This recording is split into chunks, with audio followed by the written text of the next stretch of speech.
শতম পর্ব পূর্তি উপলক্ষে আয়োজিত আজকের এই অনুষ্ঠানের মান্যবর সভাপতি, উপস্থিত সম্মানিত সুধীমণ্ডলী এবং দেশ বিদেশ থেকে অনলাইনে যুক্ত হওয়া অগণিত দর্শক ও শ্রোতামণ্ডলী, আপনাদের সকলকে আন্তরিক অভিনন্দন ও মোবারকবাদ জানিয়ে আমরা আমাদের আজকের লাইভ অনুষ্ঠান শুরু করছি।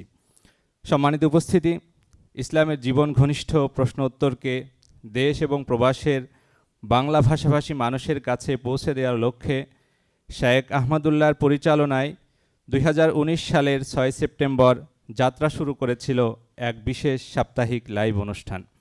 অনুষ্ঠানটির নাম শরী সমাধান। হাঁটি হাঁটি পা পা করে 7 বছর আগে শুরু হওয়া সেই অনুষ্ঠানটি আপনাদের স্বতঃস্ফূর্ত অংশগ্রহণে আজ 300তম পর্বের মাইল ফলক স্পর্শ করেছে।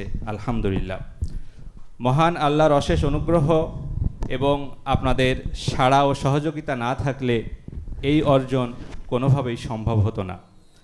এজন্য আল্লাহর কৃতজ্ঞতার পাশাপাশি আসন্না ফাউন্ডেশন আপনাদের প্রতিও কৃতজ্ঞতা প্রকাশ করছে। প্রিয় উপস্থিতি, আজকের এই অনুষ্ঠানে আমরা শুধু ইসলামী প্রশ্নোত্তরই জানব না, প্রশ্নোত্তরের পাশাপাশি এই অনুষ্ঠান কিভাবে চলে, এর শুরুর গল্প, পর্দার আড়াল থেকে কারা কাজ করে, সেই বিষয়গুলো ধাপে ধাপে আপনাদেরকে জানানোর চেষ্টা করা হবে। আমরা আশা করছি পুরো অনুষ্ঠানটি আপনাদেরকে নানাভাবে সমৃদ্ধ এবং আন্দোলিত করবে ইনশাআল্লাহ। তো আর কথা নয়, আমরা আমাদের অনুষ্ঠানের মূল পর্বে এখন প্রবেশ করতে যাচ্ছি। আমরা অনুষ্ঠান শুরু করব কালামুল্লাহ মাজিদের তেলাওয়াতের মাধ্যমে। শুরুতে আমাদের মাঝে কালামুল্লাহ মাজিদ থেকে তেলাওয়াত করবেন আসুন্নাহ দাওয়া অ্যান্ড রিসার্চ ইনস্টিটিউটের তাজবিদ বিভাগের শিক্ষক হাফেজ মাওলানা আল আমিন। মঞ্চে আসবেন হাফেজ মাওলানা আল আমিন।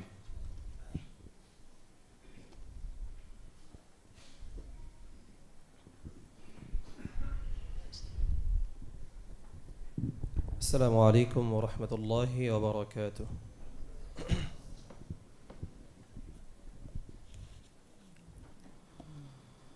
أعوذ بالله من الشيطان الرجيم.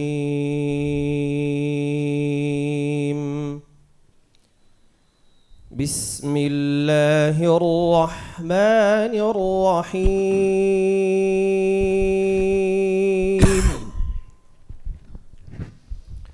ألم يروا أنا جعلنا الليل ليسكنوا فيه والنهار مبصرا إن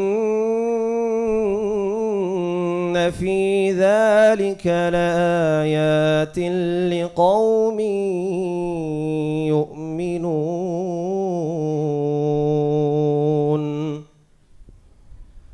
ويوم ينفخ في الصور ففزع من في السماوات ومن في الأرض إلا من شاء الله وكل أتوه داخرين. وترى الجبال تحسبها جامدة وهي تمر مر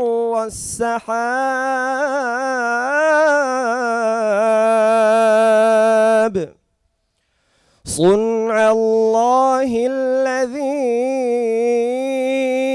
أتقن كل شيء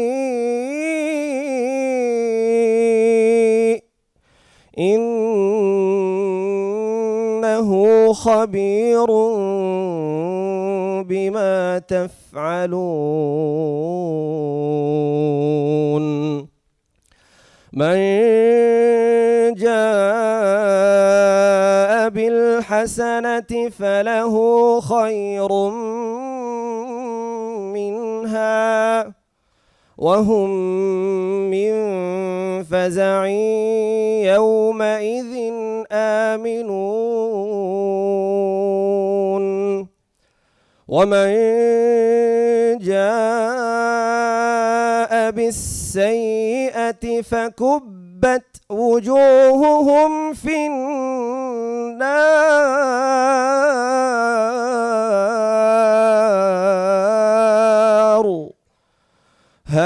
تجزون إلا ما كنتم تعملون صدق الله مولانا العظيم السلام عليكم ورحمة الله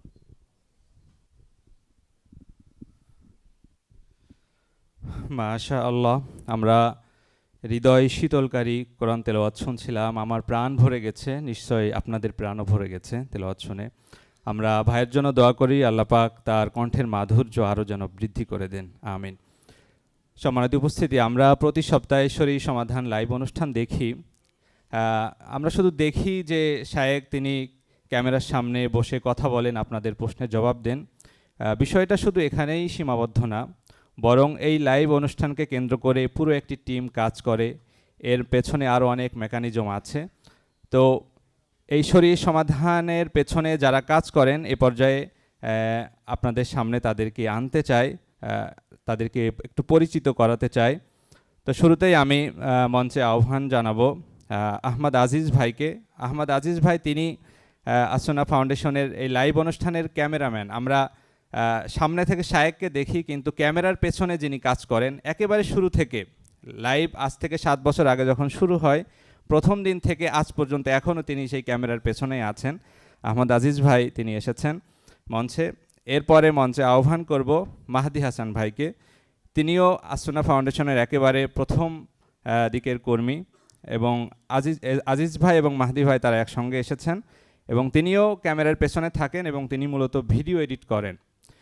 তো লাইভ অনুষ্ঠান শেষ হয়ে গেলেই যে লাইভ শেষ হয়ে যায় এমন না, বরং লাইভ অনুষ্ঠানের নির্বাচিত প্রশ্নগুলো নিয়ে বিশেষ বিশেষ প্রয়োজনীয় প্রশ্নগুলো আমরা এগুলো এডিট করি, কাটিং করে আমাদের বিভিন্ন সোশ্যাল মিডিয়াগুলোতে, পেজে এবং চ্যানেলে সেগুলো পাবলিশ করা হয়।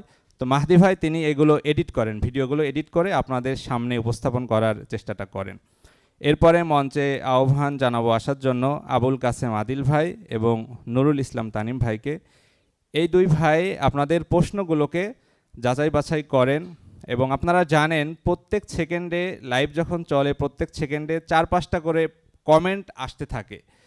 তো মূলত সরাসরি ফেসবুক থেকে দেখে শায়েক এগুলো উত্তর দিতে পারেন না, যেহেতু একটা কমেন্টের পর আরেকটা কমেন্ট আসে, কমেন্টগুলো পড়তে পড়তে পেছনে চলে যায়। তো এই জন্য মূলত আমার পরে যে দুই ভাই আসলেন আদিল ভাই এবং তানিম ভাই, তারা ফেসবুকের কমেন্ট বক্স থেকে প্রশ্নগুলো ধরে আলাদা একটা শিটে রাখা হয়, এবং প্রয়োজনীয় ভাষা যদি পরিমার্জন করা হয় সেটাও তারা করেন। এরপরে ওই কমেন্টগুলো দেখে তারপরে শায়েক সেখান থেকে আপনাদের জন্য উত্তর দেন। তো মঞ্চে এসেছেন আবুল কাসেম আদিল ভাই এবং নুরুল ইসলাম তানিম ভাই। এরপরে মঞ্চে আহ্বান জানাবো রাশেদ আবদুল্লাহ ভাইকে। রাশেদ আবদুল্লাহ ভাই তিনি মূলত আমাদের শরীর নিরীক্ষক। শায়েক যে প্রশ্নগুলোর উত্তর দেন সবগুলো সঠিক কিনা, কোনো ভুল ত্রুটি আছে কিনা, এইগুলো তিনি লাইভ পরবর্তী সময়ে যাচাই বাছাই করেন, পর্যবেক্ষণ করেন। রাশেদ ভাই এসেছেন। এরপরে মঞ্চে আহ্বান জানাবো মীর তারেক ভাইকে। মীর তারেক ভাই মূলত লাইভ পরবর্তী সময়ের নির্বাচিত ভিডিওগুলো তিনি কাটেন এবং এগুলোকে সোশ্যাল মিডিয়াতে পাবলিশ করেন তিনি। মীর তারেক ভাই মঞ্চে এসেছেন। এরপরে আহ্বান জানাবো ওমর ফারুক সোহেল ভাইকে। তিনি মূলত আপনাদের সামনে যে ভিডিওগুলো যায় লাইভ পরবর্তী সময়ে সেগুলো থাম্বনেল বানান এবং ভিডিও এডিট করেন। মঞ্চে আসছেন ওমর ফারুক সোহেল ভাই। এরপরে মঞ্চে আহ্বান জানাবো মাওলানা দেলোয়ার হোসেন ভাইকে। অনেক সময় দেখা যায় যে লাইভে যে প্রশ্নগুলো আসে শায়েক সবগুলোর উত্তর দিতে পারেন না সময় স্বল্পতার কারণে। পরবর্তীতে আমরা শুক্রবারের পরে শনি রবিবারে আপনাদের ওই যে প্রশ্নগুলোর উত্তর দেওয়া হয় না সেই উত্তরগুলো আমরা পরবর্তীতে শায়েকের পেজ থেকে লিখিত আকারে দেই কমেন্টের ভেতরে। তো সেই কাজটা করেন মাওলানা দেলোয়ার হোসেন ভাই, তিনি মঞ্চে উপস্থিত হয়েছেন। আর সর্বশেষ আমি সাব্বির জাদিদ, আমি ভিডিওগুলো পাবলিশ হওয়ার আগে এগুলোর ভাষাতে কোনো সমস্যা আছে কিনা এবং এগুলোর থাম্বনেইলের লেখা এবং ক্যাপশনগুলো এগুলোর পেছনে কাজ করি। তো এই হলো মূলত সাপ্তাহিক লাইভ প্রোগ্রামের শরীর সমাধান টিম আপনারা দেখতে পাচ্ছেন। তো এ পর্যায়ে আমাদের যিনি ক্যামেরাম্যান, আসনা ফাউন্ডেশনের প্রথম কর্মী, যিনি শুরু থেকে এখন পর্যন্ত আছেন, আহমেদ আজিজ ভাই, তাকে খুব সংক্ষিপ্ত একটি অনুভূতি পেশ করবার জন্য আমি অনুরোধ করছি। আসসালামু আলাইকুম রহমতুল্লাহ। আমি আজিজ আহমেদ। আসুন্না ফাউন্ডেশন দাওয়া মিডিয়া বিভাগের একজন ক্ষুদ্র কর্মী। আলহামদুলিল্লাহ, প্রায় 7 বছর যাবৎ এই শরীর সমাধান প্রোগ্রামটি চলে আসছে। এই প্রোগ্রামের শুরু থেকে এখন পর্যন্ত প্রোগ্রামের সরাসরি সম্প্রচারের যে কাজ এটা করে আসছি। তো আমি শুরুতেই কৃতজ্ঞতা প্রকাশ করছি শায়েক এবং আমাদের সাবির ভাইয়ের প্রতি আমাকে এই লাইভ অনুষ্ঠানটি সম্প্রচারের সুযোগ করে দেওয়ার জন্য। আর লাইভ অনুষ্ঠান পরিচালনার সময় অনেকগুলো সমস্যা হয়ে থাকে, যেটা অনেক সময় ইন্টারনেট চলে যায়, অনেক সময় বিদ্যুৎ চলে যায়। তো এই সময়গুলোতে লাইভটা পরিচালনা করা অনেক সময় হয়ে যায়, সমস্যা হয়ে যায়। তো এই সমস্যাগুলো থেকে উত্তরণের জন্য অনেক সময়ই আমি লাইভের পূর্বেই 2 রাকাত নামাজ পড়ে আল্লাহর কাছে দোয়া করছি যেন এই লাইভটা যেন কোনো সমস্যা না হয়, হাজার হাজার মানুষ এই লাইভটা দেখেন, সবাই যেন সবার উত্তরগুলো ঠিকমতো পান এজন্য। তো আমি আবারও কৃতজ্ঞতা প্রকাশ করে সবার প্রতি আমার বক্তব্য শেষ করছি। আসসালামু আলাইকুম রহমতুল্লাহ। ধন্যবাদ আজিজ ভাইকে। আপনারা শুনলেন তার অনুভূতি, তিনি শুরু থেকে আছেন এবং অধিকাংশ দিনই লাইভ শুরু করার আগে তিনি 2 রাকাত নামাজ পড়ে আল্লাহর রহমত কামনা করেন যেন আপনাদের কাছে প্রশ্নগুলো যেতে লাইভ সম্প্রচার হতে যেন কোনো সমস্যা না হয়। এটা অনেক বড় একটা দায়িত্বের কাজ। তো যাই হোক, আজিজ ভাইকে ধন্যবাদ। এই পর্যায়ে আমরা আমাদের প্রথম দুজন যে কর্মী আহমদ আজিজ ভাই এবং মাহদি হাসান ভাই, তাদেরকে শায়েকের তরফ থেকে সম্মাননা জানানো হবে। তো এ পর্যায়ে শায়েক আজিজ ভাইকে এবং মাহদি হাসান ভাইকে বিশেষ সম্মাননা স্মারক তুলে দিচ্ছেন।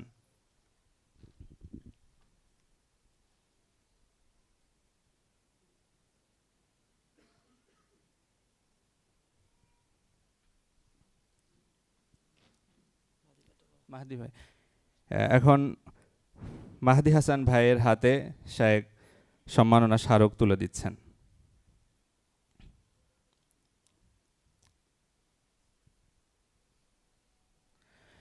এ পর্যায়ে শরীর সমাধান টিমের পক্ষ থেকে আমরা 300 পর্ব পূর্তি উপলক্ষে শায়েককে আমরা বিশেষ সম্মাননা জানাতে চাই। তো শরীর সমাধান টিমের পক্ষ থেকে আমরা শায়েককে আমরা সম্মাননা ক্রেস্ট আমরা প্রদান করছি।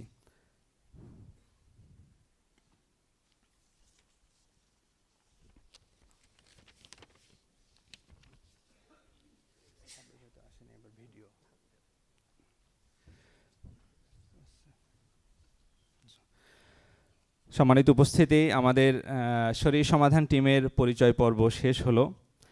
এ পর্যায়ে আমাদের সামনে এই শরীর সমাধান এই লাইভ অনুষ্ঠান শুরুর গল্প আমরা একটু শুনতে চাই। আসুন্না ফাউন্ডেশনের তিনি সাধারণ সম্পাদক প্রকৌশলী সাব্বির আহমদ, তিনি উপস্থিত হয়েছেন। তিনি এখন আপনাদের সামনে এই লাইভ অনুষ্ঠান কিভাবে শুরু হলো সেই শুরুর গল্পটা আপনাদের সামনে সংক্ষিপ্ত আকারে তিনি প্রকাশ করবেন। আমি সাব্বির ভাইকে মঞ্চে আসার জন্য বিনীতভাবে অনুরোধ করছি।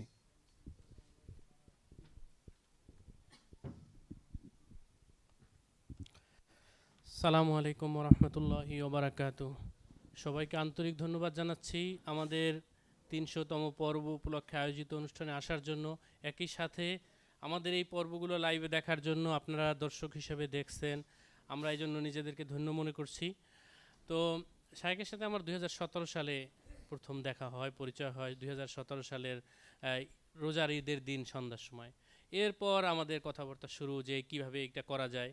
শায়েক ওই সময় সৌদিতে ছোট্ট একটা সোনি ক্যামেরা দিয়ে লাইভ করতেন। আমার ওঠার সময় ফয়সাল ভাই, শায়েক খুব বারবার বলেন ফয়সাল ভাই নামে একজন, শায়েকের এই রেকর্ডগুলো করতেন। তো বেচারাকে আল্লাহ নিয়ে গেছেন, সবাই তার রুহের মাগফিরাতের জন্য দোয়া করি। তো এরপর শায়েক যখন দেশে আসার ওই সময় শায়েক দেশে আসেন নাই, দেশে আসবেন, দেশে চলে আসবেন স্থায়ীভাবে। আমরা এই লাইভটাকে দেশে বাংলাদেশে এই যে শায়েক ছোটো ছোটো ভিডিও দিতেন অথবা এইগুলো কিভাবে কি করা যায় এটা নিয়ে চিন্তাভাবনা আমরা করতেছিলাম। তো আপনারা একটু আগে দেখলেন এজাজ, মাহাদি, ওরা কিন্তু আসলে এর আগে কোনো দিন এই পেশায় ছিল না। যেহেতু শায়েকের সাথে কথা হয়েছে যে আমরা এরকম কিছু করব, ভিডিও এডিটিং, লাইভ এগুলো করব, তাহলে একজন হলো শায়েকের খালাতো ভাই আর একজন হলো আমার চাচাতো ভাই। এদেরকে আমরা গ্রাম থেকে নিয়ে আসলাম, নিয়ে আইসা পেটে ভাতে হইলো যে এদেরকে ক্রিয়েটিভ আইটিতে ভর্তি করে দিলাম। যে ঠিক আছে তোমরা ভিডিও এডিটিং শিখো, এগুলো শিখো, আমরা এগুলো করব। তো ওদের কোর্স ফি দিয়ে দিছি আমরা, আর হইলো থাকা খাওয়ার ব্যবস্থা করে দিছি, কোনো বেতন নাই। এইভাবে ওরা শুরু করছে। এরপর আমরা একটা গ্যারেজের ভিতরে একটা স্টুডিও লাগবে, এক ভদ্রলোকের 8 ফিট হাইট, মানে গ্যারেজ বেসমেন্টে, ওইখানে আমরা ছোট্ট একটা রুম ওনাকে মানে গ্যারেজের এক কোণা ভাড়া নিলাম 8,000 8,500 টাকা এরকম ভাড়া নিলাম, যে ঠিক আছে স্টুডিও করার জন্য। আর ওরাও মোটামুটি শিখছে। এখন লাইভ করতে কী ধরনের ইকুইপমেন্ট লাগে ওরাও তো আনারই, আর আমি তো এই লাইনের লোকই না। এখন কি করা যায়, আমরা নানান জায়গায় ঘুরলাম টুরলাম।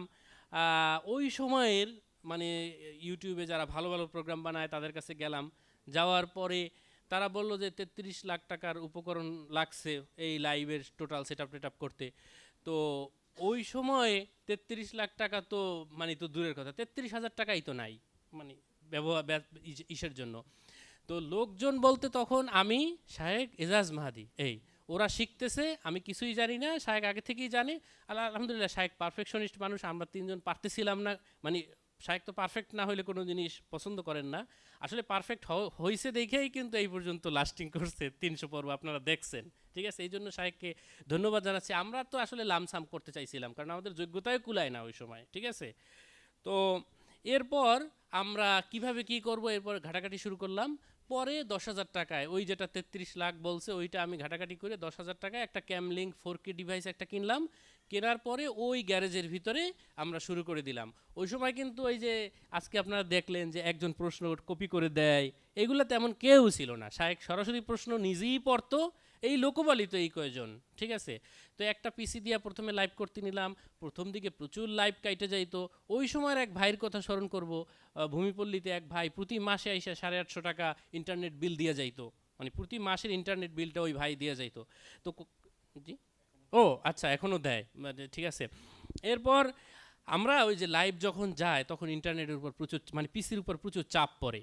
তো লাইভ যাইতেছিল, হঠাৎ করে ওবিএস সফটওয়্যার দিয়ে আমরা লাইভ করতাম, হঠাৎ করে হইলো যে সেই মানে পিসি হ্যাং হয়ে যায়, তো লাইভ নাই, মানে হঠাৎ করে দর্শক থাকলে লাইভ যখন হ্যাং হয়ে যায়। তো এরপর আমি আমাদের একজন সম্মানিত শুভাকাঙ্ক্ষী, উনি পরের পর্বেই আমাদের জন্য একটা ভালো পিসির ব্যবস্থা করে দিয়েছেন। এরপর আমরা ফ্রি সফটওয়্যার দিয়ে যেহেতু এই লাইভটা করতাম, তারপর আমরা আরও ঘাটাঘাটি কইরা নিজেরাই, কিন্তু এই 4 জনই, আদিল ভাই অনেক পরে আসছেন ভাইরা। ঠিক আছে, আমরা নিজেরাই ঘাটাঘাটি করে একটা পেইড সফটওয়্যার নিলাম, মানে ইয়ারলি সাবস্ক্রিপশনের একটা সফটওয়্যার নিলাম। ওইটা নেওয়ার পরে এইটা আসা শুরু করলো। এই 4 জনের মধ্যে আমরা ওরা যেহেতু 2 জন নতুন কর্মী, ওরাই এডিটিং করতো, ওরাই হইলো যাইয়া ক্যামেরা করতো, ওরাই লাইট ঠিক করতো, আবার ওরাই গাড়ি চালাইতো। এই 2 জন মানে ওদের সবই করতো ওরা 2 জন। পরে দেখ এইভাবে হইতে হইতে আমরা সামনে গেলাম। ঠিক আছে, এরপর দেখা গেল যে ওই সময় তো কারেন্ট যাইতো প্রচুর, আমরা একটা জেনারেটর কিনলাম। জেনারেটর কেনার পর দেখা গেল যে শব্দ হয়, এটাই সমস্যা। তো এইভাবে করতে করতে করতে করতে আলহামদুলিল্লাহ আল্লাহর মেহেরবানি আমরা 300 পর্বে উপনীত হয়েছি। তো ফাউন্ডেশনের মানে জার্নিটাও বলতে পারেন এই শরীর সমাধান পর্বের মতো, যে আমরা খুব স্ট্রাগল করছি। একেবারে ছোট্ট থেকে আমরা প্রত্যেকটা জিনিস যাই না, ছোট্ট আকারে যেটা অনেক বড় টাকা লাগে সেটার কেমনে ছোট কিছু মানে ব্যবস্থাপনা দিয়ে করতে হয়, সেটা করতে করতে করতে করতে আমরা এখানে আসছি। 2 জন আর ফাউন্ডেশন, আলহামদুলিল্লাহ এখন ফাউন্ডেশনের সকল অঙ্গ প্রতিষ্ঠান মিলে আল্লাহর মেহেরবানিতে 500+ মানুষ কাজ করে। তো এইরকম আপনারা হয়তো ইতিপূর্বে লাইভ প্রোগ্রামটা দেখতেন, ছোট্ট একটা প্রোগ্রাম দেখতেন, এর পিছনে যে এতজন মানুষ কাজ করে সেটা হয়তো আপনাদের অনেকের হয়তো ধারণা ছিল না। এই একই সাথে অনেক ভাইরা হয়তো এখন পর্যন্ত ফাউন্ডেশনকে বন্যা বা এই ধরনের কিছুই করেন। আমি জানি না প্রোগ্রামের ভিতরে আমাদের সার্বিক কার্যক্রম নিয়ে কোনো ডকুমেন্টারি আছে কিনা। আলহামদুলিল্লাহ ফাউন্ডেশন থেকে বিশাল কার্যক্রম আছে। তো আপনাদের মধ্যে আপনারা আজকে আসছেন, সময় করে যখনই আসবেন আমরা ইনশাআল্লাহ আপনাদেরকে, আপনারা আমাদের শুভাকাঙ্ক্ষী, আপনারা আমাদের অংশ, আপনাদেরকে ঘুরে ঘুরে আমাদের কার্যক্রমগুলো এক সময় করে দেখাবো। আপনাদের সকলকে আন্তরিক ধন্যবাদ জানাচ্ছি, সকলের প্রতি অশেষ কৃতজ্ঞতা আমাদের এই 300 পর্ব পর্যন্ত আমাদের সাথে থাকার জন্য। এই 300 পর্ব বাস্তবায়নে করতে গিয়া ছোটোখাটো মানে ভুল ত্রুটিগুলো ক্ষমা সুন্দর দৃষ্টিতে দেখবেন। আপনাদের সকলকে ধন্যবাদ। আসসালামু আলাইকুম ওয়া রাহমাতুল্লাহি ওয়া বারাকাতুহু।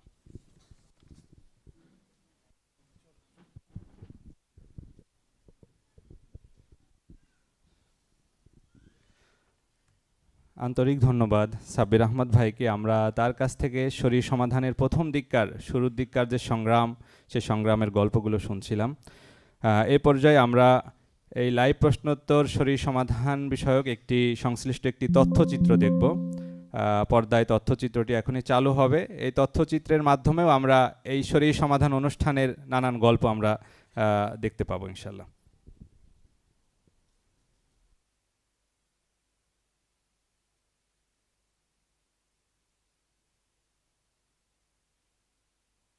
ইসলামের জীবন ঘনিষ্ঠ প্রশ্নোত্তরকে দেশ ও প্রবাসের বাংলা ভাষাভাষী মানুষের কাছে পৌঁছে দেওয়ার লক্ষ্যে 2019 সালের 6 সেপ্টেম্বর যাত্রা শুরু করেছিল শরীর সমাধান নামের এক বিশেষ সাপ্তাহিক লাইভ অনুষ্ঠান।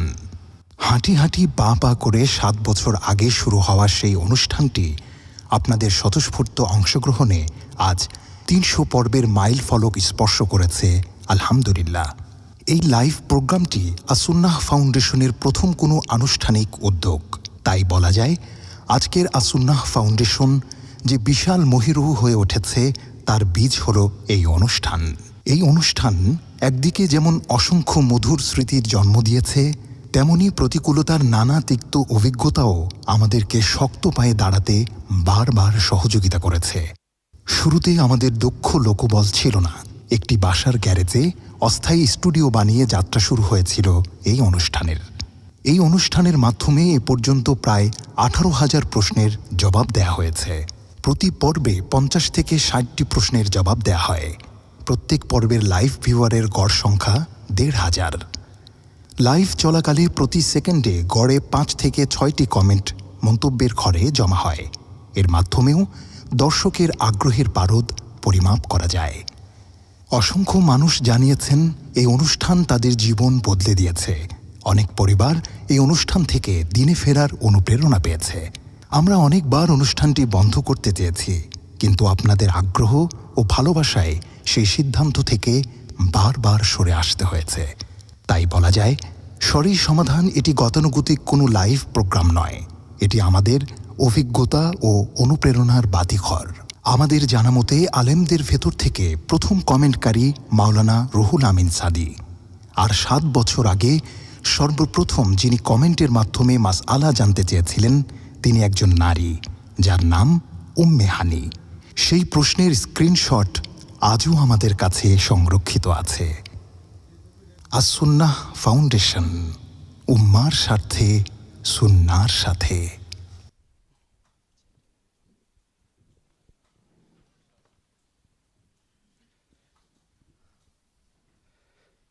আলহামদুলিল্লাহ, আমরা খুবই সংক্ষিপ্ত একটি তথ্যচিত্র দেখলাম। এই তথ্যচিত্রের মাধ্যমে আমরা এই লাইভ অনুষ্ঠানের কিছু গল্প সম্পর্কে আমরা জানলাম, কিছু সফলতাও আমরা জানলাম। এর বাইরেও আরও কিছু অভিজ্ঞতা, আরও কিছু অনুভূতি আমরা শায়েকের কাছ থেকেও পরবর্তীতে জানব। তো অনুষ্ঠানের এই পর্যায়ে আমরা আমাদের নিয়মিত দর্শকদের ভেতর থেকে দুজনের আমরা অনুভূতি জানতে চাই। যারা অনুভূতি প্রকাশ করতে চান, যারা নিয়মিত আমাদের অনুষ্ঠানটা দেখেন, এমন দুজন মানুষ যদি হাত তোলেন আমরা তাদের কাছে আমাদের মাইক্রোফোন নিয়ে যাব এবং তাদের অনুভূতিটা আমরা জানব। সামনে এক ভাই হাত তুলেছেন, আপনার নাম এবং পরিচয় দিয়ে আপনার অনুভূতিটা প্রকাশ করবেন। আসসালামু আলাইকুম রহমতুল্লাহি ওয়াবারাকাতু। আমি মোহাম্মদ রায়হান আলী, বাংলাদেশের একজন রেজিস্টার্ড নার্স এবং একজন নার্স এডুকেটর। অনুভূতি প্রকাশের বিষয়ে যদি বলি, সর্বপ্রথম মহান আল্লাহ তাআলার দরবারে লাখো কোটি শুকরিয়া, এরকম একটি অনুষ্ঠানে আমার উপস্থিত হওয়ার সৌভাগ্য হয়েছে। আমি অনুভূতি প্রকাশ করতে গেলে আসলে এক বাক্যে যদি বলি বা এক শব্দে বলি তাহলে অসাধারণ। আমার প্রতি শুক্রবারই যখন এই অনুষ্ঠানটি শুরু হবে তার আগে থেকে আমার এই অনুষ্ঠানটি শুরু হওয়ার যে অপেক্ষা, কখন শুরু হবে কখন শুরু হবে কখন শুরু হবে, ঠিক আজকেও তাই ছিল। যখন আমি নামাজ পড়ে আসলাম, মাগরিবের নামাজের পরে গেটের দিকে তাকাইছিলাম যে কখন শায়েক ঢুকবেন। মানে ঠিক অনলাইনে যেরকম আমার অপেক্ষা ছিল, ঠিক এখানেও অপেক্ষাই ছিল যে কখন শায়েকের সাথে দেখা হবে বা আজকের এই প্রশ্নোত্তর লাইভ অনুষ্ঠানটি শুরু হবে। তো এই প্রশ্নোত্তর লাইভ অনুষ্ঠানে আমি কখনো কোনো প্রশ্ন করিনি, তবে 2021 সালের দিকে আমি একটা প্রশ্ন করেছিলাম। বিবাহ সংক্রান্ত একটি মাসালা ছিল। সেখানে আমি একটা সিদ্ধান্তহীনতায় ভুগতেছিলাম যে আমি এই মুহূর্তে বিবাহ করতে পারবো কিনা। তার মানে ওই সময় বলতে গেলে বিবাহের বয়স হয়নি, মানে বাংলাদেশের রেজিস্ট্রির যে নিয়ম তারপর আমি সিদ্ধান্ত নিচ্ছিলাম যে বিয়ে করব কি না। তো একটি প্রশ্নের উত্তরের মাধ্যমে আমি সন্তুষ্ট হই এবং আল্লাহ তাআলার দরবারে শায়েখ বলছিলেন যে 2 রাকাত নামাজ পড়ার কথা, যে সেই নামাজের পরে যদি আমার মনের ভিতরে সিদ্ধান্ত আসে যে হ্যাঁ এই সিদ্ধান্তটা সঠিক হবে, তাহলে আমি যেন বিবাহ করি, আর যদি মনে হয় যে না এটা আমার ভুল সিদ্ধান্ত হবে তাহলে যেন আমি না করি। তো সেখান থেকে সেই নামাজের পরে আমার সিদ্ধান্ত আসে যে হ্যাঁ আমি বিয়ে করব। মূলত আমার রিজিক সংক্রান্ত একটু সমস্যা ছিল যে আমি আসলে তার ভরণ পোষণের দায়িত্বটা নিতে পারবো কিনা। আলহামদুলিল্লাহ আমি 2021 সালে বিয়ে করার পরেই আমি নিজস্ব একটি উদ্যোক্তা হিসেবে একটি কোচিং সেন্টার শুরু করতে পারি।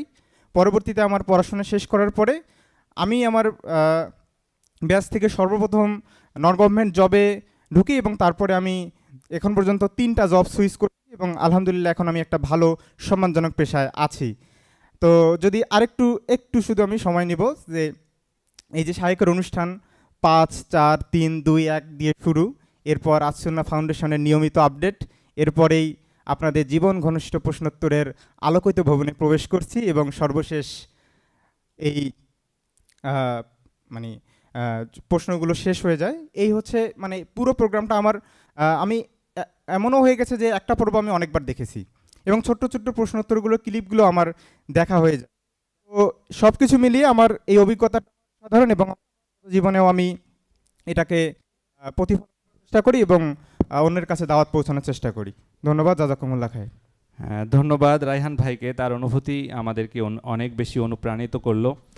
আমরা আরেক ভাইয়ের অনুভূতি আমরা নিব। আসলে আপনাদের সবার অনুভূতি আমাদের নেওয়া দরকার, কিন্তু যেহেতু লাইভ অনুষ্ঠান একটা সীমিত সময় বাধা আছে, সময় সায় দিবে না, এই জন্য আর একজন ভাইয়ের কাছ থেকে আমরা অনুভূতি নিব। এই ডান হাতে একজন ভাই উঠেছেন, আমরা তার অনুভূতিটা একটু জানতে চাই। আসসালামু আলাইকুম রহমতুল্লাহি ওয়া বারাকাতুহু। সরই সমাধানের 300তম পর্বের আজকের এই সামনাসামনি প্রশ্নোত্তর অনুষ্ঠানে কথা বলার সুযোগ পেয়ে এবং সরাসরি থাকতে পেরে আমাকে নিজেকে খুব ভালো লাগতেছে। নিঃসন্দেহে সরই সমাধানের এই অনুষ্ঠান মুসলিম উম্মার জন্য খুবই গুরুত্বপূর্ণ, বিশেষ করে আমাদের মা বোনদের, যারা আমরা পুরুষরা যে কোনো সময় যে কোনো একটা মজলিসে বসে বা কোনো একটা আমরা ইসলামিক স্কলারের কাছে গিয়ে জানতে পারি কি মহিলারা বাসায় বসে এরা কিন্তু ওই প্রশ্ন উত্তর পায় না। তো ওদের জন্য খুবই গুরুত্বপূর্ণ, আর এই সুযোগটা করে দিয়েছে আমাদের শায়েখ আহমদুল্লাহ হাফিজুল্লাহ। এই জন্য আসুন্নাহ ফাউন্ডেশনকে এবং কর্ণধার শায়েখ আহমদুল্লাহ হাফিজুল্লাহকে অন্তঃস্থল থেকে কৃতজ্ঞতা জ্ঞাপন করছি। আমাদের একটা কথা আমি বলবো, সেটা হলো যে আমার জীবনে এরকম মাসলা মাসেল সংক্রান্ত অনেক প্রশ্নের উত্তর আমি লিখে রাখতাম। লিখে রেখে আমি ওয়েট করতাম পরবর্তী সপ্তাহের জন্য যে আমি একটা না একটা অ্যান্সার এনে পেয়ে যাব। এরকম আমার শত শত প্রশ্নের উত্তর আমি এই শরীর সমাধান থেকেই পেয়েছি, কারণ এখানে প্রত্যেকটা পর্ব আমি আবার যখন সার্চ করে দেখেছি, একটাতে পাইনি আর একটাতে পেয়েছি। এরকম করে ইনশাল্লাহ আমার সব আজকে পর্যন্ত এখন কোনো প্রশ্ন জমা নেই যেটা আমার করতে হবে, সবগুলি আমি এখান থেকে পেয়েছি আলহামদুলিল্লাহ। তো আমি আশা করব আসলে মুসলিম উম্মার জন্য, আর বাংলাদেশে এরকম কোনো উদ্যোগ কোনো প্রতিষ্ঠানের বা কারো আছে কি না আমার জানা নেই। নিঃসন্দেহে এটা একটা প্রশংসনীয় উদ্যোগ। এই জন্য আমি আসুন্নাহ ফাউন্ডেশনকে আবারও ধন্যবাদ জানাচ্ছি এবং শায়েখকেও। নিঃসন্দেহে এটা আমাদের জন্য খুবই গুরুত্বপূর্ণ, এই জন্য এটা যেন কিয়ামত পর্যন্ত চালু থাকে এবং তার সাথে শায়েখের সুস্থতা এবং সুদীর্ঘ নেক হায়াত কামনা করে এবং সবার কাছে দোয়া চেয়ে আমি শেষ করছি। আসসালামু আলাইকুম রহমতুল্লাহ। আন্তরিক ধন্যবাদ ভাইকে। তার মাধ্যমে আমরা জানতে পারলাম তিনি তার জীবনের অধিকাংশ প্রশ্নের জবাব তিনি এই শরীর সমাধান অনুষ্ঠানের মাধ্যমে পেয়েছেন, একটাই না পেলে আরেকটা থেকে খুঁজে তিনি পেয়েছেন। তো যাই হোক, আপনাদের সবারই অনুভূতি নেওয়ার দরকার ছিল, কিন্তু সময় সায় দিচ্ছে না। আমরা দুই ভাইয়ের অনুভূতি আমরা জানলাম, পরবর্তী কোনো অনুষ্ঠানে হয়তো আপনাদের অনুভূতি আমরা জানতে পারবো ইনশাল্লাহ। তো অনুষ্ঠানের এই পর্যায়ে আমরা 3 জন বিশেষ দর্শককে সম্মাননা দিতে চাই, শরীর সমাধানের দর্শক, বিশেষ 3 জন দর্শক, তাদেরকে আমরা সম্মাননা দিব। শুরুতেই মঞ্চে আহ্বান জানাচ্ছি মাওলানা রুহুল আমিন সাদি ভাইকে। আপনারা ডকুমেন্টারিতে দেখেছেন যে আজ থেকে 7 বছর আগে প্রথম যে অনুষ্ঠানটা শুরু হয় শরীর সমাধানের প্রথম পর্বের প্রথম একজন আলেম তিনি ওখানে কমেন্ট করেছিলেন, সেটা আমরা মনে রেখেছি এবং সেই কমেন্টের ভিত্তিতেই রুহুল আমিন সাদি ভাইকে আমরা বিশেষ সম্মাননা জানাচ্ছি। শায়েক এখন সম্মাননা দিবেন।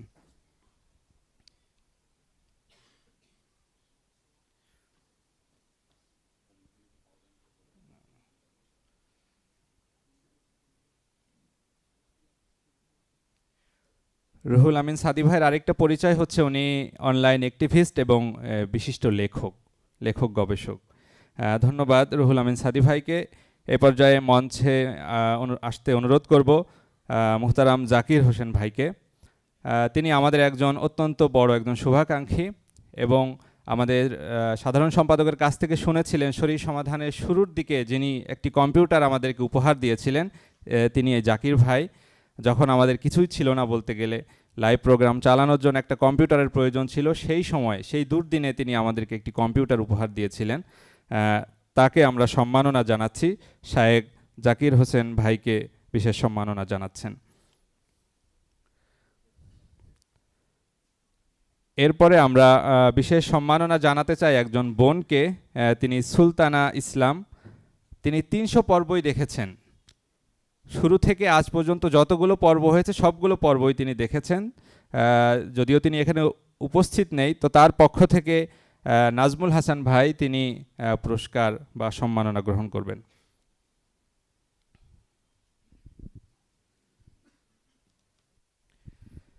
তো এর মাধ্যমে এই পর্ব শেষ হলো।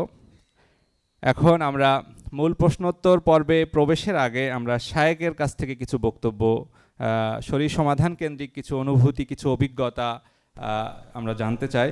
তো এই পর্যায়ে আপনাদের সামনে বিশেষ কথা রাখবেন আসুন্নাহ ফাউন্ডেশনের চেয়ারম্যান শায়েক আহমদুল্লাহ হাফিজাহুল্লাহ।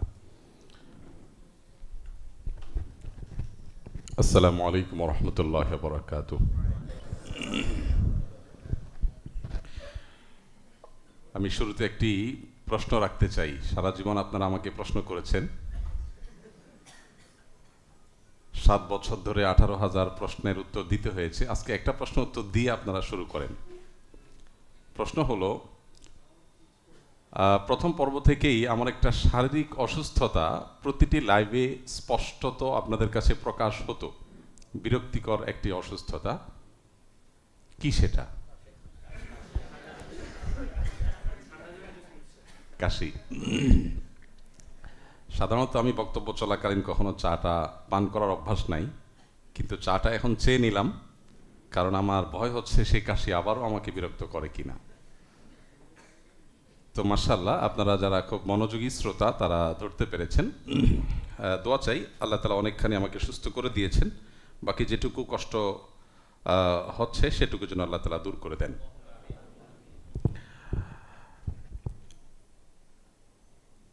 আজকের এই দিনে আল্লাহ রাব্বুল আলামিনের কাছে শুকরিয়া জানাবার কোনো ভাষা আসলে আমাদের নেই, কারণ আল্লাহ সুবহানাহু ওয়া তাআলা এই লাইভ অনুষ্ঠানটিকে আমাদেরকে এত দূর নিয়ে আসার তৌফিক দান করবেন, এটি সত্যি বলতে প্রথম যেদিন আমরা লাইভ অনুষ্ঠান পরিচালনা করি 2019 সালে, তখনও আমরা কল্পনায়ও ভাবিনি যে এত দূর পর্যন্ত আসার সুযোগ বা তৌফিক আল্লাহ তাআলা আমাদেরকে দিবেন। কিন্তু আল্লাহ রাব্বুল আলামিন তার অশেষ অনুগ্রহ, তিনি আমাদেরকে এই অনুষ্ঠানকে পর্যন্ত নিয়ে আসার তৌফিক দিয়েছেন। এজন্য শুরুতেই রব্বে কারীমের দরবারে শুকরিয়া জানাচ্ছি, আলহামদুলিল্লাহ। সেই সাথে আপনারা যারা এখানে উপবিষ্ট আছেন, আপনাদের পাশাপাশি আমাদের হাজার হাজার ভাই বোন দেশে কিংবা প্রবাসে আছেন, যারা আমাদের এই অনুষ্ঠানটি শুরু থেকে দেখে আসছিলেন। আমি একজন আমার মায়ের চাইতেও বয়সে বড় একজন ভদ্র মহিলাকে স্মরণ করছি, নূরজাহান তার নাম, ঢাকায় বসবাস করেন। এখন তার দুটি চোখ চলে গেছে, তিনি এখন আর চোখে খুব একটা দেখতে পান না। এরপরও তিনি গত কয়েক বছর যাবৎ নিয়মিত আসেন অফিসে, কখনো আমার বাসায়ও চলে যান, এবং তিনি এই লাইভ অনুষ্ঠানটিকে খুব যত্ন সহকারে, মনোযোগ সহকারে শুনেন। এরকম তার মতো বহু ভাই এবং বোন আমাদের আছেন যারা শুরু থেকে আমাদের সাথে কানেক্টেড আছেন। অনলাইনে বিশেষ করে এই ধরনের আয়োজন, এটি দীর্ঘদিন পর্যন্ত ধরে রাখা কত বড় চ্যালেঞ্জিং কাজ, সেটা এই সেক্টরে যারা কাজ করেন তারাই ভালো বলতে পারবেন। তো আপনাদের স্বতঃস্ফূর্ত অংশগ্রহণ, বিশেষ করে আজকে অনেকেই আমরা এখানে দাওয়াত দিয়ে আনতে পারিনি। বহু লোক আবেদন করেছেন, সেখান থেকে মাত্র এখানে নারী এবং পুরুষ মিলে সব মিলিয়ে 4 থেকে 500 মানুষের বেশি হবে না হয়তো আমরা সুযোগ দেওয়ার মতো জায়গা আমাদের কাছে ছিল। তো যারা আজকে এখানে আসেননি, আসতে পারেননি, আমরা সেসব মানুষের প্রতি বিশেষভাবে কৃতজ্ঞতা জ্ঞাপন করছি। আল্লাহ আপনাদেরকে উত্তম বিনিময় দান করুন। শুরুর গল্পটি আমাদের সাব্বির বলছিল। একটু আগে আপনারা দেখেছেন আমাদের শ্রদ্ধেয় জাকির হোসেন ভাইকে ছোট্ট একটি সম্মাননা আমরা দেওয়ার চেষ্টা করেছি।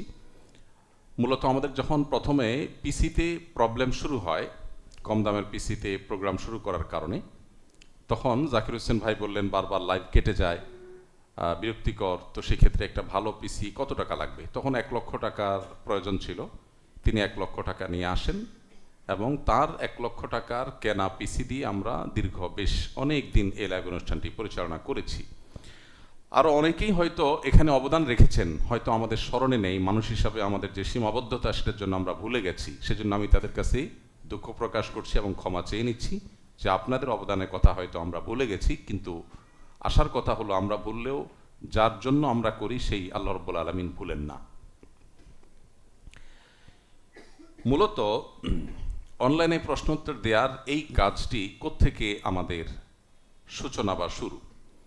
আমরা এখানে যেটা শুরু করেছি দেশে, আমি যখন সৌদি আরবে বসবাস করি এবং পশ্চিম দাম্মাম ইসলামিক সেন্টারে যখন বাংলা ভাষাভাষীদের দাওয়াতি কাজের জন্য আমি নিয়োজিত, তখন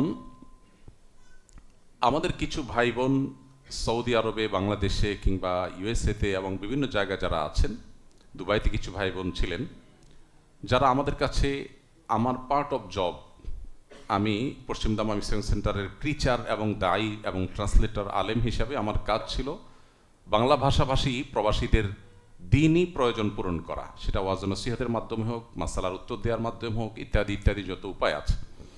তো সেখানে বেশ কিছু ভাই বোন হোয়াটসঅ্যাপে তারা প্রশ্ন উত্তর জানার জন্য হোয়াটসঅ্যাপ গ্রুপ খুলে সেখানে বিভিন্ন ভাইদের প্রশ্নগুলোকে কালেক্ট করে সেগুলোর উত্তর দেওয়ার একটা আয়োজন শুরু করেছেন। সেটা ছিল সূচনা মূলত। সেই হোয়াটসঅ্যাপ গ্রুপে তখন 150 বা 55-56 জন অ্যাড করা যেত। তাদের প্রয়োজনীয় দিনই প্রশ্নগুলো তারা পুরুষরা ভয়েস আকারে দিতেন। মেয়েদের জন্য কিছু হোয়াটসঅ্যাপ গ্রুপ ছিল, সেগুলোতে তারা টেক্সট আকারে লিখে প্রশ্ন দিতেন। আমরা তাদের প্রশ্নগুলোর উত্তর দেওয়ার চেষ্টা করতাম। 10টি প্রশ্ন হয়ে গেলে লক করে দেওয়া হতো, ওই প্রশ্নগুলোর উত্তর দেওয়া হলে আবার 10টি প্রশ্ন আসতো। এইভাবে হোয়াটসঅ্যাপে আমরা বহু মানুষকে অনেকগুলো হোয়াটসঅ্যাপ গ্রুপে প্রশ্ন উত্তর দেওয়া শুরু করি। সেটা ছিল সূচনা। আর সেখান থেকে অডিও ক্লিপগুলোকে কিছু ভাইয়েরা, যাদের একজনের নাম আপনারা শুনেছেন, ফয়সাল নামক এক ভাই, যিনি দুনিয়া থেকে চলে গেছেন, খুবই ইয়াং ম্যান, তরুণ, নিজের গাঁটের টাকায় 300 রিয়াল দিয়ে একটা ছোট ক্যামেরা কিনেন। 300 কিংবা 600, আমার পুরো ফিগারটা মনে নেই। নিজের গাঁটের টাকা একটা ক্যামেরা কিনে তিনি প্রথম লাইভ রেকর্ড শুরু করেন এবং তার সাথে পরবর্তীতে মোহাম্মদ আলী নামে একজন যশোরের একজন যুবক, আরও কিছু তরুণরা স্বেচ্ছায়, কোনো বিনিময় নেই, কোনো বেতন নেই, তাদের হাড় ভাঙা পরিশ্রম করার পর তারা সন্ধ্যার সময় যখন মানুষ রেস্ট করতো, তখন আমাদের এই লাইভ অনুষ্ঠানে তারা বা আমাদের দিনী আয়োজনে তারা সামিল হতেন। তো সেই ছিল সূচনা। আর এই কনসেপ্টটা, এই যে অনলাইনে মানুষের প্রশ্নের উত্তর দিতে হবে, দিনই জিজ্ঞাসার জবাব দিতে হবে, এটি মূলত আমি পেয়েছি শেখ মোহাম্মদ সালেহ আল মুনাজ্জিদ হাফিজাহুল্লাহর কাছ থেকে। বাংলা ভাষাভাষীদের মধ্যে যিনি আমার এই ক্ষেত্রে প্রেরণার ভূমিকায় ছিলেন, তিনি ছিলেন ডক্টর খন্দকার আব্দুল্লাহ জাহাঙ্গীর রহমতুল্লাহ আলাইহি। সারার বিভিন্ন টেলিভিশন প্রোগ্রামে, এমনকি বিভিন্ন ওয়াজ মাহফিলে যে প্রশ্ন উত্তর দেওয়ার কালচার শুরু করেছিলেন বাংলাদেশে, সেটা আমার জন্য দ্বিতীয় অনুপ্রেরণা হিসাবে কাজ করে। তো আমরা দোয়া করি যাদের ভূমিকা এখানে ছিল, তাদের অনেকে হয়তো জানেন না যে তাদের সামান্য একটু উৎসাহ বা তাদের সামান্য একটু কাজ, যেটি আজ অনেক দূর পর্যন্ত আমাদেরকে এগিয়ে আসতে সাহায্য করেছে। তো আল্লাহ তাআলা তাদেরকে সর্বোত্তম বিনিময় দান করুন। শরীর সমাধানের অনুষ্ঠানটি আপনার ডকুমেন্টারিতে দেখেছেন। এটি ছিল আসুন্নাহ ফাউন্ডেশনের বলতে গেলে প্রথম প্রকল্প। এই প্রকল্পটি, এর হাত ধরেই আসুন্নাহ ফাউন্ডেশন আজ এত দূর পর্যন্ত এসেছে। আপনারা নিয়মতান্ত্রিক লাইভের আগে আসরের পরে একটি ডকুমেন্টারি দেখেছেন আসুন্নাহ ফাউন্ডেশনের উপরে। সেখানে আপনারা কিছুটা ধারণা পেয়েছেন যে ফাউন্ডেশনকে অনেকে মনে করেন বন্যায় ত্রাণ দেয় বা বন্যার্থদেরকে ঘর বানায় অথবা লাইভ প্রশ্ন উত্তর দেয়, এটুকু দিয়ে ফাউন্ডেশনকে অনেকে চিনেন। আসুন্নাহ ফাউন্ডেশনের যাবতীয় কার্যক্রমের তুলনায় এই কাজগুলো 100 ভাগের মধ্যে 5 ভাগও না। আমাদের ব্যর্থতা যে আমরা আসলে আপনাদেরকে পুরো ফাউন্ডেশনকে পরিচিত করাতে পারিনি। আমরা বেকারত্ব দূর করবার জন্য যে সংগ্রাম চালাচ্ছি, যে প্রচেষ্টা চালাচ্ছি, আপনারা আমাদের সেক্রেটারি জেনারেল সাব্বির আহমদের মুখ থেকে শুনেছেন। এখন 500 শতাধিক মানুষ কাজ করছে এবং প্রায় 30টিরও অধিক ডিপার্টমেন্ট কাজ করছে শুধুমাত্র মানুষের কল্যাণে কিভাবে আমরা ভূমিকা রাখতে পারি সেই জায়গা থেকে। আমরা কোনো প্রজেক্ট পরিচালনা করি বেকারত্ব দূর করবার জন্য, কোনোটি দূর করি গ্রামের মানুষকে স্বাবলম্বী করে তোলার জন্য, কোনোটি আমরা করি দক্ষতা আছে পুঁজি নাই, কিছু করতে পারছেন না, কিভাবে ব্যাটে বলে করে তার দক্ষতাকে কাজে লাগিয়ে সমাজে তিনি একজন বলিষ্ঠ স্বাবলম্বী মানুষ হয়ে ওঠেন সেজন্য। আবার কখনো আমরা দুর্যোগে নেমে পড়ি। এই যে কোরবানি আসছে, আমরা কোরবানি আসলে প্রায় সহস্রাধিক গরু এবং ছাগল দেশের বিভিন্ন প্রান্তে জবাই করে গরিবদের মাঝে সেগুলোর গোশত বিতরণ করি এবং সেই সাথে নিয়মতান্ত্রিক কাজের বাইরে অর্থাৎ সিজনাল এই সমস্ত মৌসুমি কাজের বাইরে স্থায়ী কাজ যেগুলো আছে, যেগুলো আমরা নিয়মিত করি, সে কাজগুলোর মধ্যে আপনারা জানেন ইউনিভার্সিটি স্টুডেন্টদের জন্য হল সমস্যার সমাধানের জন্য আমাদের ক্ষুদ্র সামর্থ্যের মধ্যে কাজ করা এবং অচিরেই আমরা আলিয়া, কওমি এবং জেনারেল শিক্ষিত স্টুডেন্টদের জন্য ইনশাআল্লাহ শিক্ষা ভাতা প্রকল্প গোটা দেশব্যাপী খুব গোছানোভাবে কীভাবে পরিচালনা করা যায় তার জন্য আমরা কাজ করছি। আপনারা দেখেন আসুন্নাহ কাজ করে সাধারণত এমনভাবে যা মানুষের জন্য অনেক বেশি উপকার বয়ে আনে, যেটা গতানুগতিক কাজ করা নয়, যেটা শুধুমাত্র আপনার সাময়িক কোনো উপকার বয়ে আনার মতো কাজ নয়, সে কাজগুলো আমরা করার চেষ্টা করি। শিক্ষা ভাতার কথা যদি বলেন, মোবাইল ব্যাংকিংয়ের মাধ্যমে আজকাল এক ক্লিকেই বহু ছাত্রের কাছে টাকা পৌঁছে দেওয়া যায়। আমরা শুধু সেটুকু কাজ করি না, আমরা চেষ্টা করি যে শিক্ষা ভাতা আমরা দেব সেই শিক্ষা ভাতা যেন শিক্ষার্থীর জীবনে আলোকবর্তিকা হয়ে ওঠে। এই টাকা নষ্টের কোনো পথ যেন তার সামনে খুব বেশি একটা খোলা না থাকে, আমরা সেইভাবে ডিজাইন করি, পরিকল্পনা করি। এই যে এখানে শত শত মানুষ কাজ করছে, তারা মূলত ওই পেছনের কাজটাই করছে। তো আসুন্নাহ ফাউন্ডেশনের আরও যাবতীয় কাজ আছে। আমি আজকের আমাদের এই বিশেষ অনুষ্ঠানে আপনাদের প্রতি আহ্বান জানাবো ফাউন্ডেশনকে জানবার জন্য। আপনারা ফাউন্ডেশন ওয়েবসাইট ভিজিট করতে পারেন assunnahfoundation.org। আর আমাদের স্কিল ডেভেলপমেন্ট, মাদ্রাসা কার্যক্রম, অন্যান্য আরও বহুবিধ কার্যক্রম আছে, সেগুলো আপনাদের সময় সুযোগ সাপেক্ষে আপনাদেরকে ভিজিট করার জন্য আমি অনুরোধ জানাচ্ছি। এই লাইভ অনুষ্ঠানটি শুরু থেকে এ পর্যন্ত পরিচালনার পেছনে যারা নেপথ্যের নায়কের ভূমিকা পালন করেছেন, একেবারে প্রথমে আমরা 4 জন ছিলাম, আমি, সাব্বির এবং এজাজ এবং মাহদি, আজিজ আহমদ এবং মাহদি, আমরা 4 জন। পরবর্তীতে আলহামদুলিল্লাহ আমাদের সাথে আর অনেক ভাইয়েরা ধীরে ধীরে জয়েন করেছেন।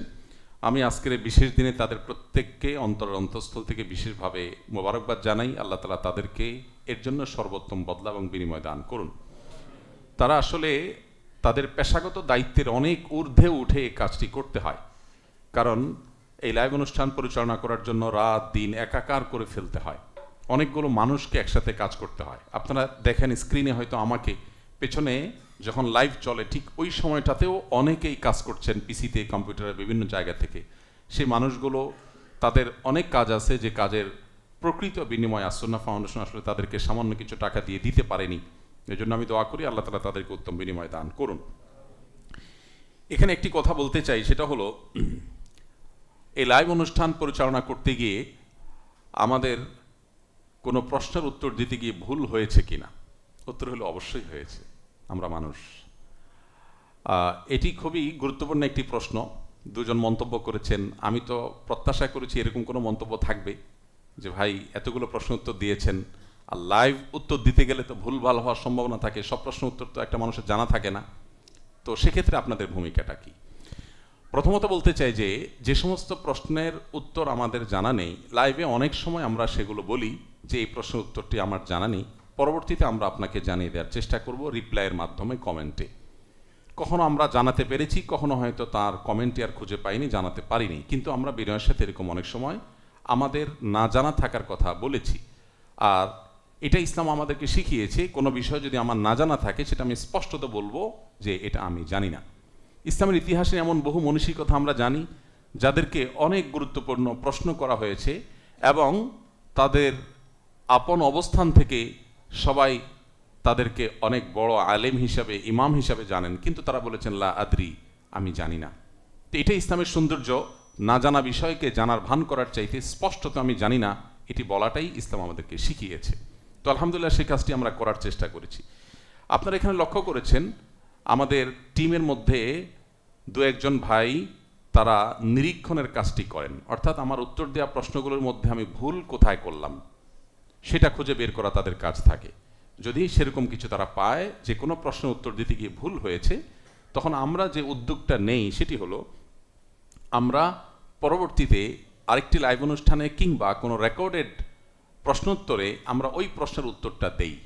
আমি উদাহরণস্বরূপ বলতে পারি, একসময় আমরা প্রশ্ন উত্তরে বলেছি যে বাজারের যে মেহেদি পাওয়া যায় টিউব মেহেদি, আর্টিফিশিয়াল মেহেদি, এই মেহেদিটা যদি হাতে লাগানো থাকে তাহলে অজু করলে অজু হবে না। এই প্রশ্ন উত্তর আমরা দিয়েছিলাম এবং আমরা যেই চিন্তার ভিত্তিতে প্রশ্ন উত্তর দিয়েছি সেটা হলো যে মেহেদির উপরে যে প্রলেপ পড়ে যায়, বিশেষ করে আর্টিফিশিয়াল মেহেদি ব্যবহার করার পর আপনারা দেখবেন যে খোঁচালে এটা পড়ে যায়। তখন আমাদের ধারণা ছিল যে হাতের উপরে, আমাদের ত্বকের উপরে আলাদা একটা লেয়ার পড়ে যায়, তো একটা লেয়ার যদি পড়ে যায় তাহলে তো অজু হবে না, অজু গোসল হবে না। আমরা সেই ভিত্তিতে উত্তরটা দিয়েছিলাম, কিন্তু পরবর্তীতে আমরা জানতে পারি যে আমাদের এই উত্তরটি সঠিক ছিল না। কারণ বাজারে যে আর্টিফিশিয়াল মেহেদি যেটা ব্যবহারের ফলে আমরা দেখি অনেক সময় সেটা শুকিয়ে খসে খসে পড়ে, এটি মূলত আমাদের চামড়া বা ত্বকের উপরে থাকা খুবই সূক্ষ্ম, আপনার যে সূক্ষ্ম একটি লেয়ার থাকে চামড়ার উপরে, সেটা মূলত এক ধরনের অ্যাসিড থাকে ওই মেহেদিতে। সেই অ্যাসিডটা কোথাও বেশি পড়লে সেটার ফলে ওই চামড়াটা আসলে খসে পড়ে যায়, এটা আলাদা কোনো আবরণ নয়।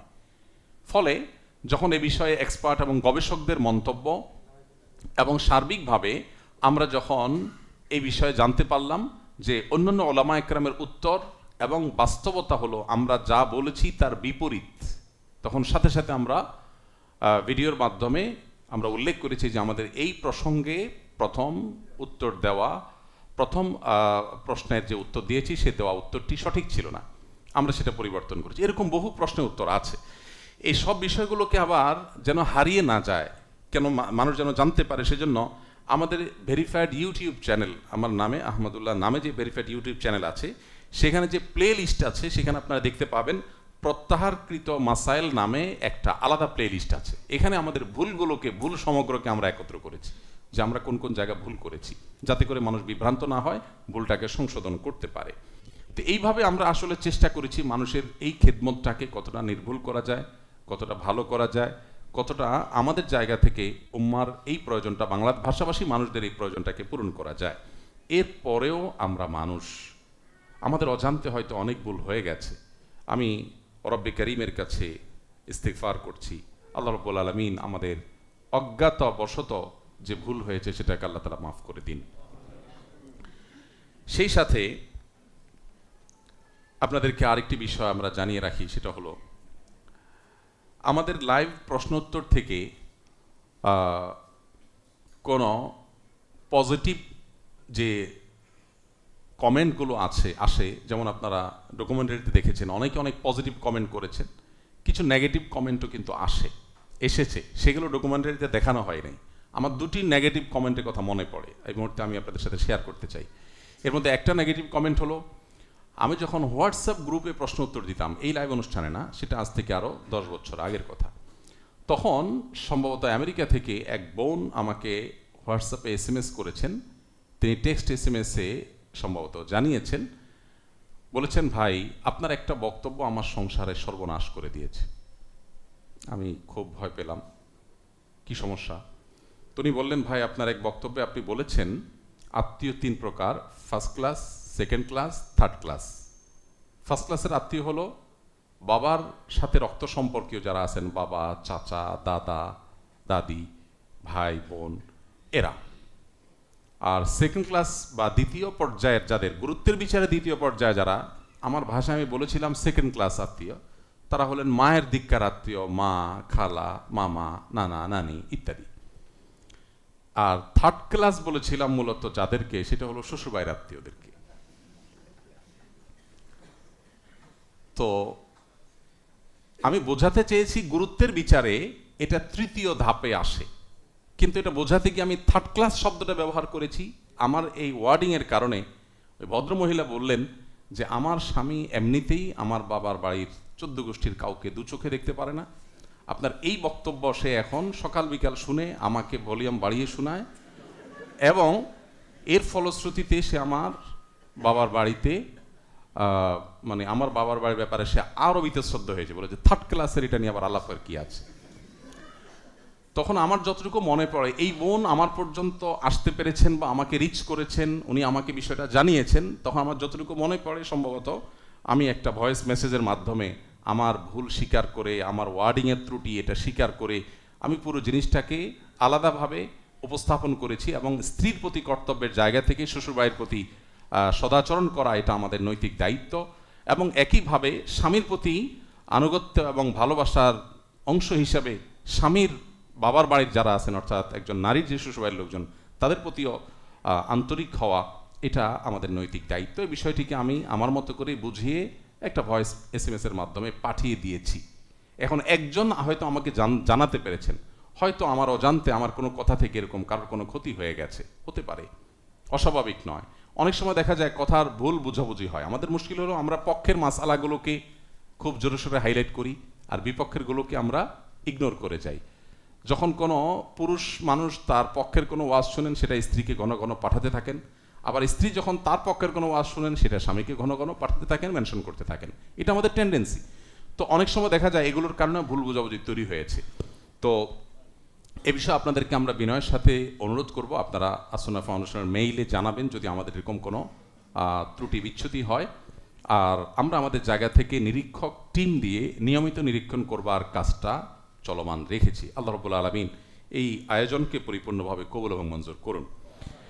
আমি শেষ করব, এই লাইভ অনুষ্ঠান থেকে আমরা আরও যে সমস্ত সেবা, ইসলামী জিজ্ঞাসার জবাবমূলক সেবা আমরা পরিচালনা করছি আসুন্নাহ ফাউন্ডেশন থেকে, এর মধ্যে লাইভ অনুষ্ঠানে যে প্রশ্ন উত্তর দিয়ে থাকি সেটি তো আছেই, এর বাইরে কল সেন্টারের মাধ্যমে আমরা আপনাদের প্রশ্ন উত্তর দিয়ে থাকি। আমাদের একদল বিচক্ষণ, বিদগ্ধ, প্রশিক্ষিত মুফতি আছেন, যারা ফতোয়া এবং মাসাইল নিয়ে দীর্ঘদিন কাজ করার অভিজ্ঞতা আছে এবং এই সাবজেক্টে তাদের পড়াশোনা আছে। এরকম 4 জন দক্ষ মুফতি বাংলাদেশ সময় সকাল 8টা থেকে রাত 10টা পর্যন্ত আমাদের কল সেন্টারে, আসুন্নাহ ফাউন্ডেশনের যে অফিসিয়াল নাম্বার আছে, আপনি গুগলে সার্চ করলে পাবেন, সেখানে আমাদের অফিসিয়াল নাম্বারে কল করলেই কেউ প্রশ্ন উত্তর জানতে চাইলে কল সেন্টারে আলেমদের কাছে চলে যায় এবং তারা ফোন কলের মাধ্যমে প্রশ্ন উত্তর দিয়ে থাকেন। সকাল থেকে রাত পর্যন্ত তারা একটু ফুরসত পান না প্রশ্ন উত্তর দেওয়া ছাড়া। এর বাইরে সশরীরে উপস্থিত হয়ে প্রশ্ন উত্তর জানার জন্য এখানে মাওলানা দেলোয়ার, মাওলানা আম্মার 2 জন আলেম এবং আরও ওলামা একরাম রয়েছেন, তাদের সাথে সশরীরে উপস্থিত হয়ে অফিস টাইমে যে কোনো দিন উত্তর জানার সুযোগ আছে। এর বাইরে ফ্যামিলি কাউন্সিলিংয়ের জন্য আমরা 2 জন আলেমকে বিশেষভাবে তাদেরকে আমরা প্রস্তুত করেছি। তাদের কাজ হলো পারিবারিক যে কলহগুলো হয়, শুধুমাত্র তালাকের মাসআলা দেওয়া আমাদের দায়িত্ব নয়, আমাদের দায়িত্বের মধ্যে পড়ে কিভাবে স্বামী স্ত্রী, শাশুড়ি বউ এবং ভাই বোন পরস্পরের মধ্যে যে সমস্ত বাদানুবাদ হয় সেগুলো কিভাবে দূর করা যায়। এই জন্য কাউন্সিলিংয়ের কাজটাও আমরা শুরু করেছি। আমাদের স্বপ্নের আসুন্নাহ ফাউন্ডেশন মসজিদ কমপ্লেক্স আলহামদুলিল্লাহ অর্ধেকের বেশি কাজ শুরু হয়ে গেছে। আগামী রমাদানে আমরা পুরো দমে সেটাকে ইনশাল্লাহ ব্যবহার করবো আল্লাহ চাহেন। তো সেখানে ফ্যামিলি কাউন্সিলিংয়ের জন্য বুথ থাকবে এবং কাউন্সিলর থাকবে। আমার জানা মতে বাংলাদেশে কোনো দিনী প্রতিষ্ঠানে এটি হয়তো প্রথম আয়োজন। ইনশাআল্লাহ আমরা সেটা শুরু করতে যাচ্ছি। আর এখানে আমরা ইতোমধ্যে সেটা শুরু করে দিয়েছি। সেটা সীমিত আকারে ফ্যামিলি কাউন্সিলিং হয়ে থাকে, সরাসরি উপস্থিত হয়ে যে কোনো কেউ করতে পারেন।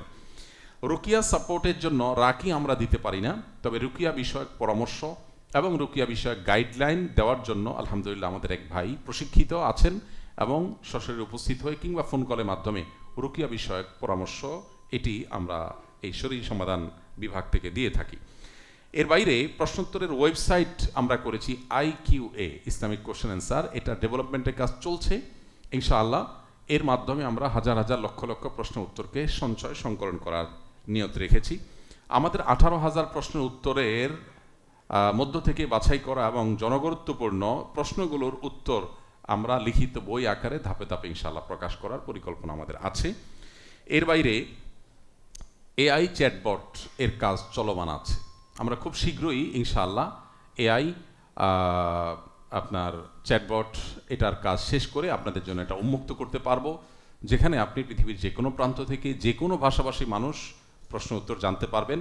এখানে একটা বড় টিম ওলামা একরামের তারা নিয়মিত কাজ করে চলেছেন।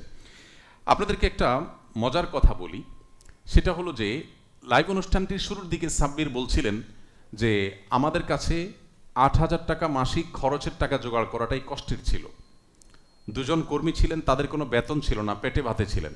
এরপর তাদের বেতন হয়েছে সম্ভবত 3 বা 5,000, তারপর 10,000, এরপর আস্তে আস্তে তারা সামনে অগ্রসর হয়েছেন। ঠিক এরকম সময় যখন আমরা পার করছি, তখন বাংলাদেশের একটি বড় শিল্প প্রতিষ্ঠান আমাদের সাথে যোগাযোগ করে। যখন লাইভ অনুষ্ঠানটি বেশ জনপ্রিয়তা পায় এবং লাইভ ভিউয়ারের সংখ্যা যখন 3, 3,500, 4,000, কখনো 6,000 পর্যন্ত, 7,000 পর্যন্ত ছিল, এরকম একটা পর্যায়ে একটি শিল্প প্রতিষ্ঠান আমাদের সাথে যোগাযোগ করে বলে যে প্রতিটি লাইভের জন্য আমরা তাদের সাথে যেন চুক্তিবদ্ধ হই, শুধুমাত্র লাইভ চলাকালে স্ক্রিনের এক পাশে তাদের কোম্পানির লোগোটা থাকবে এবং আমরা বলবো অমুক কোম্পানি XYZ প্রেজেন্ট শরী সমাধান। আসুন্নাহ ফাউন্ডেশন লোগো থাকবে, সবই ঠিক আছে, শুধু তাদের লোগোটা পাশাপাশি থাকবে এবং তাদের প্রেজেন্টসে এটি হচ্ছে সেই কথাটা শুধু লেখা উঠবে স্ক্রিনের মধ্যে। এটুকুর বিনিময়ে একটা পর্বে 1 ঘন্টার একটা পর্বের বিনিময়ে তারা আমাদেরকে 2 লক্ষ এবং মাসে 8 লক্ষ টাকা দেওয়ার প্রস্তাব দেয়। আমরা বিনয়ের সাথেই সেই প্রস্তাবকে ফিরিয়ে দেই সেই কঠিন সময়। কারণ আমরা আমাদের দর্শকদেরকে এই লাইভ অনুষ্ঠান থেকে কোনো পার্থিব সুবিধা আমরা নিচ্ছি সেরকম বার্তা আমরা দিতে চাই না, আদতে আমরা সেটা নেইও না। প্রসঙ্গত বলে রাখি যে এমনিতে আসুন্নাহ ফাউন্ডেশনের পরিচালনার সাথে যারা জড়িত আছেন তারা কেউ কিন্তু আসুন্নাহ ফাউন্ডেশন থেকে কোনো সুবিধা গ্রহণ করেন না। বিশেষ করে ট্রাস্টি বোর্ডের কথা আমি বলছি, যারা নিয়মতান্ত্রিক কর্মী তাদের কথা ভিন্ন। এই লাইভ অনুষ্ঠান থেকে আলহামদুলিল্লাহ আমিও কোনো কিছু গ্রহণ করি না। মাঝে মধ্যে ফাউন্ডেশনের টাকার চা খাওয়া হয়, অবশ্য আমি চাটা আমার ব্যক্তিগত চা খাই। আজকে যে চা খেয়েছি এটা আমার ব্যক্তিগত চা, ফাউন্ডেশনের চা না। আমার আলাদা চার বক্স আছে, আমি সেখান থেকে চা খাই। গরম পানিটা ফাউন্ডেশন করে দেয়, এইটুকু কাজ করে। এর বাইরে আর কোনো সুবিধা আলহামদুলিল্লাহ আমি গ্রহণ করিনি। আপনাদেরকে অনুপ্রাণিত করবার জন্য বলা এই ভেতরের কথা, মাসে 8 লক্ষ টাকা আমাকে দেয়া হবে। আমি গরিব মানুষ, চলতে কষ্ট হয়। এখন আল্লাহ একটু সচ্ছলতা দিয়েছেন, তখন এত সচ্ছলতা ছিল না। আবার এও বলা হয় যে আপনি না নিতে চাইলে অর্ধেক আপনি নেন, অর্ধেক ফাউন্ডেশন নেক, তাও তো হয়। আমরা বলেছি না, আমাদের আসলে দরকার নেই। আমরা আসলে কোনো শিল্প প্রতিষ্ঠানের টাকায় প্রতিষ্ঠানকে রাতারাতি আমরা বড় করার এই থটে বিশ্বাসী না। এখনও ফাউন্ডেশন শত শত কোটি টাকার যে কাজ করে আপনারা জেনে খুশি হবেন। এদেশের সর্বস্তরের সাধারণ মানুষের 10 টাকা, 20 টাকা, 50, 100, 1000 টাকার এই ডোনেশন দিয়েই কিন্তু ফাউন্ডেশন পরিচালিত হয়। এটা অনেকের কাছে অবিশ্বাস্য হতে পারে। আমাদের বন্যার সময় 164 কোটি টাকার মধ্যে 24 বন্যা 164 কোটি টাকা আমরা ফান্ড কালেক্ট করেছি। সেই টাকার মধ্যে আমাদের জানা মতে সর্বোচ্চ ফিগারের পরিমাণ হলো 20 লক্ষ। অর্থাৎ 164 কোটির মধ্যে 1-2 কোটি দেওয়ার মতো তো কিছু লোক থাকবে না, সেরকম কোনো ফান্ড বন্যায় আমরা পাইনি। আমি বোঝাতে চেয়েছি যে এটি আপামর সাধারণ মানুষের, একেবারেই সর্বস্তরের রুট লেভেলের মানুষের প্রতিষ্ঠান। এই অনুষ্ঠানটাও সেভাবে বেড়ে উঠেছে। আমাদের জন্য তখন 8 লক্ষ টাকার হালাল অফার, এটাকে ডিনাই করা খুব সহজ কাজ ছিল না। কিন্তু আমরা সেটা আল্লাহর উপরে তাওয়াক্কুল করে ভরসা করে করেছি যে আল্লাহ আমাদের ব্যবস্থা করবেন। আজকে আল্লাহ তাআলা এত সুন্দর একটা হলের ব্যবস্থা করে দিয়েছেন, আসুন্নাহ ফাউন্ডেশন নিজস্ব হল। তখন আমাদের একটা স্টুডিওর ব্যবস্থাও ছিল না। এখান থেকে আমরা শিখতে পারি আল্লাহ তাআলার প্রতি যে ভরসা করে আল্লাহ তার জন্য যথেষ্ট হয়ে যায়। তো আমি আর দেরি করতে চাই না, আমাদের আরও কাজ আছে। আপনাদের প্রতি আমি আবারও কৃতজ্ঞতা জানাচ্ছি। আমাদের বোনরা যারা আছেন, বিশেষ করে যারা আজকে শরিক হয়েছেন এখানে, আমি তাদেরকেও কৃতজ্ঞতা জানাচ্ছি। অনেক বোনরা আছেন দূর দূরান্তে আছেন, অনলাইনে আমাদেরকে দেখছেন, আমি তাদের প্রতি কৃতজ্ঞতা জানাচ্ছি। আপনারা দেখেছেন প্রথম কমেন্টকারী উম্মে হানি আইডি থেকে একজন ভদ্র মহিলা ছিলেন। আমাদের টিমের সদস্যরা তাকে বিভিন্নভাবে রিচ করার চেষ্টা করেছেন, কিন্তু দুর্ভাগ্যবশত তাকে কোনোভাবে রিচ করা যায়নি। ফলে তিনি আদৌ কোথায় আছেন না আছেন, অনলাইনে অ্যাক্টিভ আছেন না আছেন আমরা জানি না। কিন্তু আমাদেরকে অনুপ্রাণিত করে যে এই আইডি থেকে একজন বোন প্রথম প্রশ্নটি করেছিলেন। আজ সেই অনুষ্ঠানটি 301তম পর্বে উপনীত।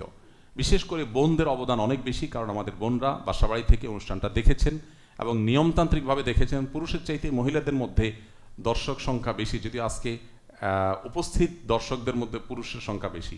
এটাই সমস্যা আমাদের সমাজের, যে মহিলাদের ক্রেডিটটা আমরা পুরুষরা বেশিরভাগ সময় নিয়ে নিই। সংখ্যা আমরা বেশি সামনে, অথচ লাইভ ভিউয়ারদের মধ্যে পুরুষদের তুলনায়, প্রশ্নকর্তাদের মধ্যে পুরুষদের তুলনায় মহিলাদের সংখ্যা বেশি। আল্লাহ আমাদের বোনদেরকে উত্তম বিনিময় দান করুন। জাযাকুমুল্লাহু খায়রা ওয়া আখিরু দাওয়ানা আলহামদুলিল্লাহি রাব্বিল আলামিন।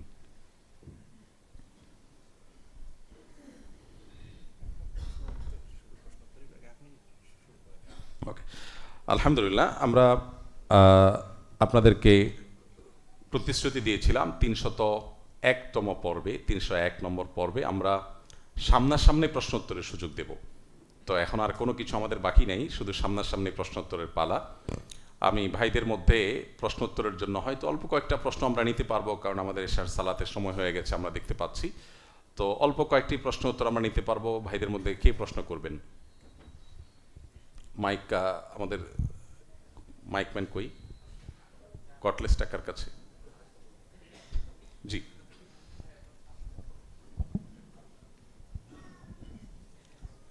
জি, আসসালামু আলাইকুম। ওয়ালাইকুম আসসালাম। আমি কামরুল হাসান, একজন ফিজিওথেরাপি কনসালটেন্ট। আমি শাহেখ, আপনার প্রতি আমার প্রশ্নটা যেটা আমি পেশ করতে যাচ্ছি সেটা হলো যে আমাদের মানে সন্তানের মধ্যে যদি কেউ আলেম হয় এবং তার প্রতি যদি সম্পদের একটু বেশি ভাগ দেওয়ার ইচ্ছা জাগে বা দিতে চায়, এটা কি ঠিক কিনা? ধন্যবাদ, ধন্যবাদ। খুবই গুরুত্বপূর্ণ একটি প্রশ্ন। এই বিষয়টি এমনিতে আমাদের পরিপূর্ণভাবে জানা অত্যন্ত প্রয়োজন।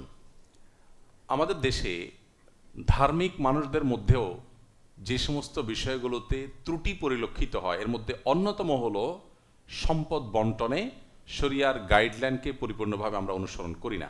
অনেক নামাজি কালামী মানুষ আছেন, বোনদের মধ্যে অনেক পর্দা মেনটেন করেন সেই মানুষ আছেন, অথচ তার সম্পদ বন্টনের ক্ষেত্রে তিনি শরিয়ার নির্দেশনা পরিপূর্ণভাবে মানেন না, অথবা অনেকে জানেন না। ভাই যে প্রশ্নটি করেছেন, আমরা সেই প্রশ্নের উত্তরে যদি যাই তাহলে বলবো যে আপনাকে আল্লাহ তাআলা অনেক সন্তান দিয়েছেন, একাধিক সন্তান দিয়েছেন। সন্তানদের মধ্যে কেউ একজন আলেম হয়েছে, হাফিজ হয়েছে, আপনি তাকে আপনার সম্পদ থেকে অতিরিক্ত দিতে পারবেন কিনা? উত্তর হলো, আপনার মৃত্যুর পর যে বন্টন হবে সে বন্টন কোন হারে হবে, কে কতটুকু পাবে, এটা কোরআন পরিষ্কারভাবে উল্লেখ করে দিয়েছে। সেক্ষেত্রে কোনো প্রকার হেরফের করবার কোনো সুযোগ তো আমাদের হাতে নাই। আপনি জীবদ্দশা থাকবেন না, এমনিতেও আপনার হাতে সে স্কোপ নাই। এবং বাকি যারা জীবিত আছেন তারা আল্লাহর সেই বর্ণনা অনুপাতে বন্টন করতে বাধ্য। আল্লাহ বলেছেন তিলকা হুদুদুল্লাহ, এটা আল্লাহ তাআলার সীমানা। এবং আল্লাহ তাআলা বলেছেন ফরিদাতুম মিনাল্লাহ, এই যে মিরাজ বা পরিত্যক্ত সম্পদের বন্টন এটা আল্লাহর নির্ধারণ, অতএব সেটা পরিপূর্ণভাবে আমরা করব। জীবদ্দশায় যদি আপনার একটা ছেলে হাফেজ বা আলেম হয়েছে, বা একটা ছেলে ধার্মিক, বা একটা ছেলে ভালো, গিফট দেওয়ার ক্ষেত্রে আপনি তাকে একটু বাড়িয়ে দিলেন অথবা শুধু তাকে দিলেন, এটা করতে পারবেন কিনা? এর উত্তর হলো যে সংখ্যাগরিষ্ঠ ইমামদের মতে সন্তানদের মধ্যে গিফট দেওয়ার ক্ষেত্রে, সম্পদ দেন, টাকা পয়সা দেন, জমি জমা দেন, এটা দেওয়ার ক্ষেত্রে সমতা বজায় রাখাটা এটা উত্তম এবং উচিত। যদিও হাম্বলি ফকিহগণের মতে এটি ওয়াজিব, কারণ নবী করিম সাল্লাল্লাহু আলাইহি ওয়াসাল্লাম একজন সাহাবী তার এক সন্তানকে দিয়েছেন আর বাকিদেরকে দেন নাই, নবী রাসূলুল্লাহ সাল্লাল্লাহু আলাইহি ওয়াসাল্লাম তাকে ভর্ৎসনা করেছেন। এখান থেকে বোঝা যায় এটা ওয়াজিব। এটা হাম্বলি ফকিহদের মতে, যদিও সংখ্যাগরিষ্ঠ ইমামদের মতে ওয়াজিব নয়, তবে এটা উচিত এবং ভালো কাজ। এখন প্রশ্ন হলো, এটা কখনো ভায়োলেশন করা যাবে কিনা বা কখনো ব্যতিক্রম করা যাবে কিনা? উত্তর হলো বিশেষ বিবেচনায় করা যাবে। বিশেষ বিবেচনা কিরকম? আপনার সন্তানদের মধ্যে একজন অসুস্থ, তার ট্রিটমেন্ট প্রয়োজন, অথবা সে দরিদ্র, অনেক পিছিয়ে আছে, বাকিরা যথেষ্ট স্টাবলিশড আছে। এখন দেওয়ার ক্ষেত্রে আপনি যে দরিদ্র তাকে একটু বাড়িয়ে দিলেন, কেন? তার অভাব আছে সেজন্য। এই বিবেচনা যদি আপনি একটু বাড়িয়ে দেন সেটা শরিয়া জায়েজ করে, সেটা ঠিক আছে। কিন্তু বিশেষ কোনো বিবেচনা না, এমনি আপনার ভালো লাগে, আপনি ব্যক্তিগতভাবে তার প্রতি দুর্বল, এই ভিত্তিতে যদি তাকে বাড়িয়ে দেন আর অন্যদেরকে কম দেন, তাহলে সেটা অবশ্যই আপনার জন্য উচিত হবে না এবং সেটা জায়েজ হবে না। আর আলেম বা হাফিজ অথবা কোনো দিক থেকে ভালো, জাস্ট তাকে প্রণোদনার জন্য, একজন মানুষকে উৎসাহিত করার জন্য যে একটা ভালো ছেলে আছে, বাকিরা হয়তো এতটা ভালো না, জাস্ট উৎসাহের জন্য আপনি তাকে একটু বাড়িয়ে দিলেন, সেটা হতে পারে। কিন্তু অবশ্যই সেটার মাত্রা কতটুকু বাড়িয়ে দিচ্ছেন, সামাজিকভাবে উৎসাহের জন্য এতটুকু দেওয়া হয়, নাকি আপনি তার প্রতি দুর্বলতা থেকেই শুধু দিয়ে দিচ্ছেন? এটি অনেক গুরুত্বপূর্ণ বিষয়। নবী আলাইহিস সালাম বলেছেন, ইত্তাকুল্লাহ ওয়া আদিলু বাইনা আওলাদিকুম, তোমরা আল্লাহকে ভয় করো এবং তোমাদের সম্পদ বন্টনের ক্ষেত্রে এবং সার্বিক বিচারে তোমাদের সন্তানদের মধ্যে সমতা বজায় রাখো, ইনসাফ বজায় রাখো। এই জন্য ইনসাফ বজায় রাখা জরুরি। একেবারে জিস্টে এসে বলবো, বিশেষ বিবেচনায় কেউ অসুস্থ, কেউ অনেক রুগ্ন, কেউ অনেক দরিদ্র, কেউ হয়তো কোনো কারণে অনেক ভালো, কেউ আবার অনেক খারাপ, এইসব বিবেচনায় একটু ভালোকে প্রণোদনা দেওয়ার জন্য আপনি যদি বাড়িয়ে দেন সেটা জায়েজ হতে পারে। আর এরকম বিশেষ কোনো স্পষ্ট বিবেচনা ছাড়া জাস্ট আপনার ভালো লাগে তার ভিত্তিতে একজনকে দিলেন, আরেকজনকে দিলেন না, একজনকে বাড়িয়ে দিলেন, আরেকজনকে কমিয়ে দিলেন, এটা উচিত নয়। জি, নেক্সট।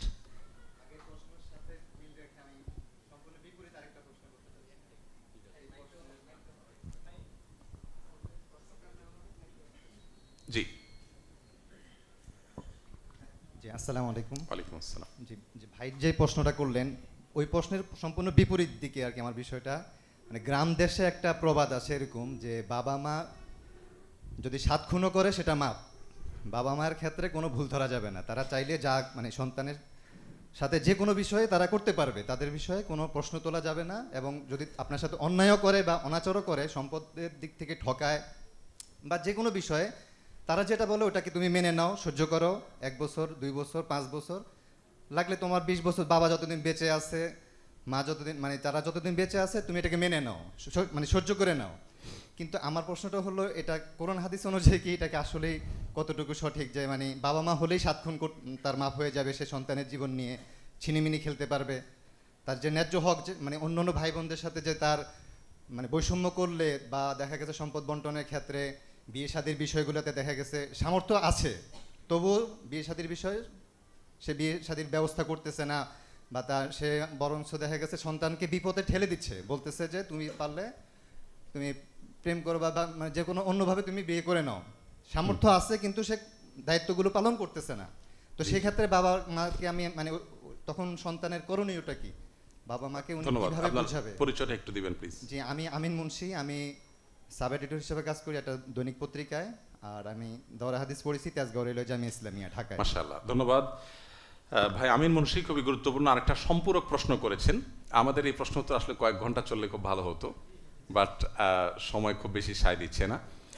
খুবই গুরুত্বপূর্ণ একটি কথা বলেছেন ভাই আমিন মুন্সি। আমি কিন্তু ওই প্রশ্নের উত্তর প্রসঙ্গে বাবা মাকে আসামির কাঠগড়ায় দাঁড় করিয়েছি, আপনার লক্ষ্য করার কথা। আমি বলেছি কোনো প্রকার যৌক্তিক পার্থক্য করবার মতো কারণ ছাড়া, নিছক আমার ভালো লাগে তাই বেশি দিলাম কম দিলাম, এটা যদি হয় তো নবী সাল্লাল্লাহু আলাইহি সাল্লাম বলেছেন ইত্তাকুল্লাহ, আল্লাহকে ভয় করো। কাকে বলেছেন আল্লাহ তাআলা? নবী সাল্লাল্লাহু আলাইহি ওয়াসাল্লাম বাবা মাকে বলেছেন তোমরা সন্তানদের প্রতি সমতা করার ক্ষেত্রে আল্লাহকে ভয় করো। তাহলে এখান থেকে বোঝা যায় বাবা মা হলেই 7 খুন মাপ, বাবা মা হলে যা ইচ্ছা তা করা যাবে সন্তানদের প্রতি, এরকম কোনো ধারণা ইসলামে গ্রহণযোগ্য নয়। বরং আমাদের সমাজে এটা ঠিক যে বাবা মায়ের হক নিয়ে অনেক বেশি আলোচনা হয়, সন্তান সন্ততির হক নিয়ে আলোচনা একটু কম হয়।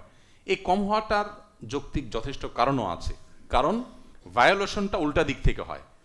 ব্যতিক্রম ঘটনা আছে খুব কম, বেশিরভাগ ফ্যামিলিতে হলো বাবা মা সন্তানকে জীবন দিয়ে ভালোবাসার চেষ্টা করে, এটা হলো নর্মাল প্র্যাকটিস। কিন্তু সন্তান বিশ্বাসঘাতকতা করে, বেঈমানি করে, বাবা মার সাথে সদাচরণ করে না, এটার পরিমাণটা বেশি। অতএব এই জায়গাটাতে আলোচনা বেশি হওয়াটা যৌক্তিক। কিন্তু সেই সাথে আমাদের এটা ভুলে গেলে চলবে না, বাবা মা হয়ে যদি সন্তানের প্রতি অবিচার করা হয়, বিচার আল্লাহ তাআলা ঠিকই করবেন। তবে হ্যাঁ, এখানে একটা কথা আছে, সন্তান হিসাবে আমরা বাবা মায়ের বিচারের দায়ভার কাঁধে তুলে নিজের কাঁধে তুলে নিতে পারি না। অর্থাৎ আমি আমার বাবা মাকে বিচার করতে পারি না। হ্যাঁ, বারবার করে ভাই আমিন মুন্সি বলছিলেন যে বাবা মা কি করবে, সবরই করে যাবে সারা জীবন, সন্তান কি করবে, সবরই করে যাবে। উত্তর হ্যাঁ, সবর করে যাবে। প্রতিকারের জন্য কোনো পথ যদি খোলা থাকে, বাবা মার প্রতি সরাসরি কোনো প্রকার অসম্মানমূলক কোনো কিছু করা ছাড়া, যেমন ধরুন আত্মীয় স্বজনের ভিতরে বাবা মার উপরে প্রভাব আছে যাদের, তাদের কাছে নালিশ করলেন, তাদের মাধ্যমে বিচারের ব্যবস্থা করলেন, তাদের মাধ্যমে প্রেশার ক্রিয়েট করলেন, এগুলো করার রাইট অবশ্যই সন্তানের আছে। কিন্তু বাবা মাকে বেইজ্জত করা, অপমান করা, ছোট করা, তুচ্ছ করা, এই অধিকার সন্তানের নাই। যদি বাবা মা অন্যায় করেন তার বিচার আল্লাহ করবেন, সন্তান হিসাবে সবর করবেন। আমরা দুনিয়াতে সব কিছুর প্রতিকার পাবো না, তাহলে আখিরাত কেন? কিছু জিনিসের প্রতিকার হবে কোথায়? আখিরাতে, আল্লাহ রাব্বুল আলামিনের কাছে। দুনিয়াতে সব কিছুর প্রতিকার আমরা পাবো না। অতএব আমি যে কোনো মূল্যের প্রতিকার পেতেই হবে, এটা ইসলাম আমাদেরকে বলে না। অতএব বাবা মার পরে আমাদেরকে সবর করতে হবে। একই সাথে বাবা মাকে কোনো দায় মুক্তি, ব্লাঙ্ক চেক ইসলাম দেয়নি যে যা খুশি তা করো। প্রতিটা সন্তানের প্রতি অবিচার, জুলুম হলে তার বিচার অবশ্যই আল্লাহ তাআলা কিয়ামতের দিন করবেন, সেটাও বাবা মাকে লক্ষ্য রাখতে হবে। এখানে প্রসঙ্গত আরেকটি কথা এসেছে যে বাবা মারা সাধারণত সন্তানদের মিরাস বা সম্পদ দেওয়ার ক্ষেত্রে তারা যে বৈষম্য করে থাকেন, এর পাশাপাশি বিয়ের ক্ষেত্রে বৈষম্য করে থাকেন। খুবই গুরুত্বপূর্ণ এবং এই সময় খুবই প্রাসঙ্গিক একটি প্রশ্ন। এই প্রশ্ন উত্তর হলো যে কোনো বাবা মা সন্তানকে যদি কোনো যৌক্তিক কারণ ছাড়া বিবাহ বিলম্ব করতে থাকেন, অনেক বাবা মা আছেন শুধু জাগতিক কারণে, যে তুমি আরও টাকা পয়সা কামাও, আরও সামাজিক অবস্থান করো, তথাকথিত নিজের পায়ে দাঁড়াও, এগুলো করতে করতে বিবাহ বিলম্ব করতে করতে সন্তানের চরিত্র ধ্বংস হয়ে যায় যাক, এটি নিয়ে তাদের কোনো মাথা ব্যথা নেই। এরকম যদি হয় তাহলে সেক্ষেত্রে বাবা মার অনুমতি ছাড়া, এটা অবশ্য পরিস্থিতি বিবেচনা সাপেক্ষে, সবার জন্য না, আমরা এই ক্ষেত্রে বলি কমন মূলনীতি। তবে পার্টিকুলার কোনো কেস যদি হয়, নির্দিষ্ট কোনো ব্যক্তির ইস্যু হয়, আমরা বলি কোনো আলেম তার সাথে সাক্ষাৎ করে আপনার পুরো বিষয়টাকে খুলে বলে তারপর আপনি সমাধান নেবেন। কিন্তু কমন মূলনীতি হলো যে যদি কোনো বাবা মা দুনিয়াবি পার্থিব কারণে সন্তানের বিবাহকে অযৌক্তিক সময় পর্যন্ত বিলম্ব করতে থাকেন, তাহলে সেক্ষেত্রে সেই বাবা মার অভিভাবকত্ব করবার অধিকার থাকে না। তখন সমাজের গণ্যমান্য ব্যক্তিবর্গের অভিভাবকত্বে সে সন্তান বিবাহের উদ্যোগ নিতে পারে। অতএব ইসলাম মানুষকে হাত পা বেঁধে দেয়নি, সেটা বাবা মার কাছেও না। জি, এরপর আমরা আর এক দুইটা প্রশ্ন হয়তো নিতে পারবো কিনা, বোনদের প্রশ্ন আছে। আসসালামু আলাইকুম। আচ্ছা, কোন সাইডে? জি, এই সাইডে। সাহেব ভালো আছেন? জি জি, আলহামদুলিল্লাহ। আমার দুইটা প্রশ্ন, একটা প্রশ্নই করি আমি। একটা করেন। জি, সময় কম। বর্তমানে অনেক মসজিদ ফজরের পর মক্তব ও দ্বীনি ব্যবস্থা বন্ধ হয়ে যাচ্ছে, নতুন প্রজন্মের থেকে দূরে সরে যাচ্ছে। সালাত পড়ার ছাড়া সমাজ ও যুবকের দ্বীনি পথে আনার জন্য ইমাম সাহেবের কি ধরনের উদ্যোগ নেওয়া প্রয়োজন? ধন্যবাদ। আরেকটা প্রশ্নকে ছোট্ট করে না, আর প্রশ্ন আমরা না নেই, সময় নেই। ধন্যবাদ আপনাকে। জি। ইমাম সাহেবগণ মসজিদে আসলে শুধু নামাজ পড়াবেন না, নামাজের পাশাপাশি মসজিদের মানুষের, সমাজের মানুষের সার্বিক সুবিধা অসুবিধাগুলো বিবেচনা করে সেগুলো সমাধানের জন্য নানাবিধ উদ্যোগ ইমাম সাহেবদেরকে নিতে হবে। এটা তাদের কর্তব্যের অংশ। আসুন্নাহ ফাউন্ডেশন সেই কর্তব্য ইমাম সাহেবদেরকে স্মরণ করিয়ে দেবার জন্য ইমাম প্রশিক্ষণ শুরু করেছে।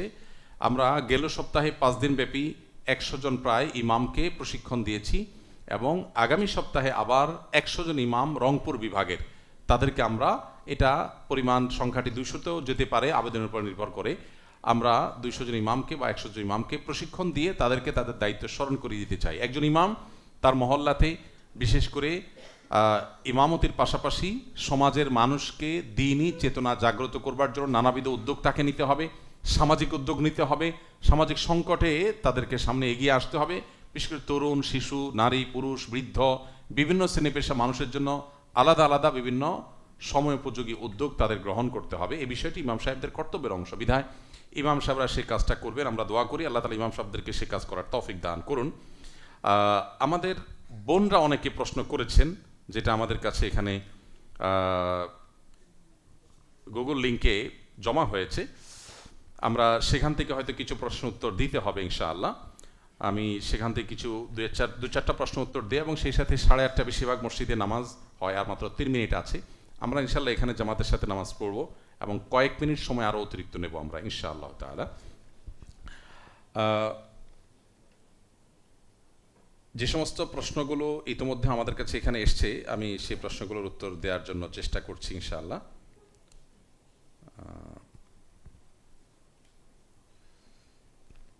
পাশাপাশি আমরা আরও 2-1টা প্রশ্ন একটু নিতে চাই এর মধ্যে, যদি আরও 2-1জন প্রশ্নের উত্তর দেন। এটা অনলাইন কানেকশন নেই। আসসালামু আলাইকুম।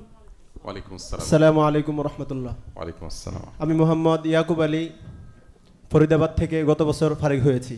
শায়েখের কাছে আমার জানার বিষয় হলো, আমাদের সমাজে 3য় শ্রেণীর যে মানুষ বসবাস করে, যাদেরকে আমরা হিজড়া হিসাবে চিনি, তাদের ধর্মীয় শিক্ষার ক্ষেত্রে আমাদের কোনো উদ্যোগ আছে কিনা, বা এই ফাউন্ডেশন থেকে কোনো উদ্যোগ আছে কিনা। আরেকটা হলো, তারা যদি কোরবানি করে, তাহলে তাদের কোরবানি সঠিক হবে কিনা? ধন্যবাদ ভাই একুবারিকে।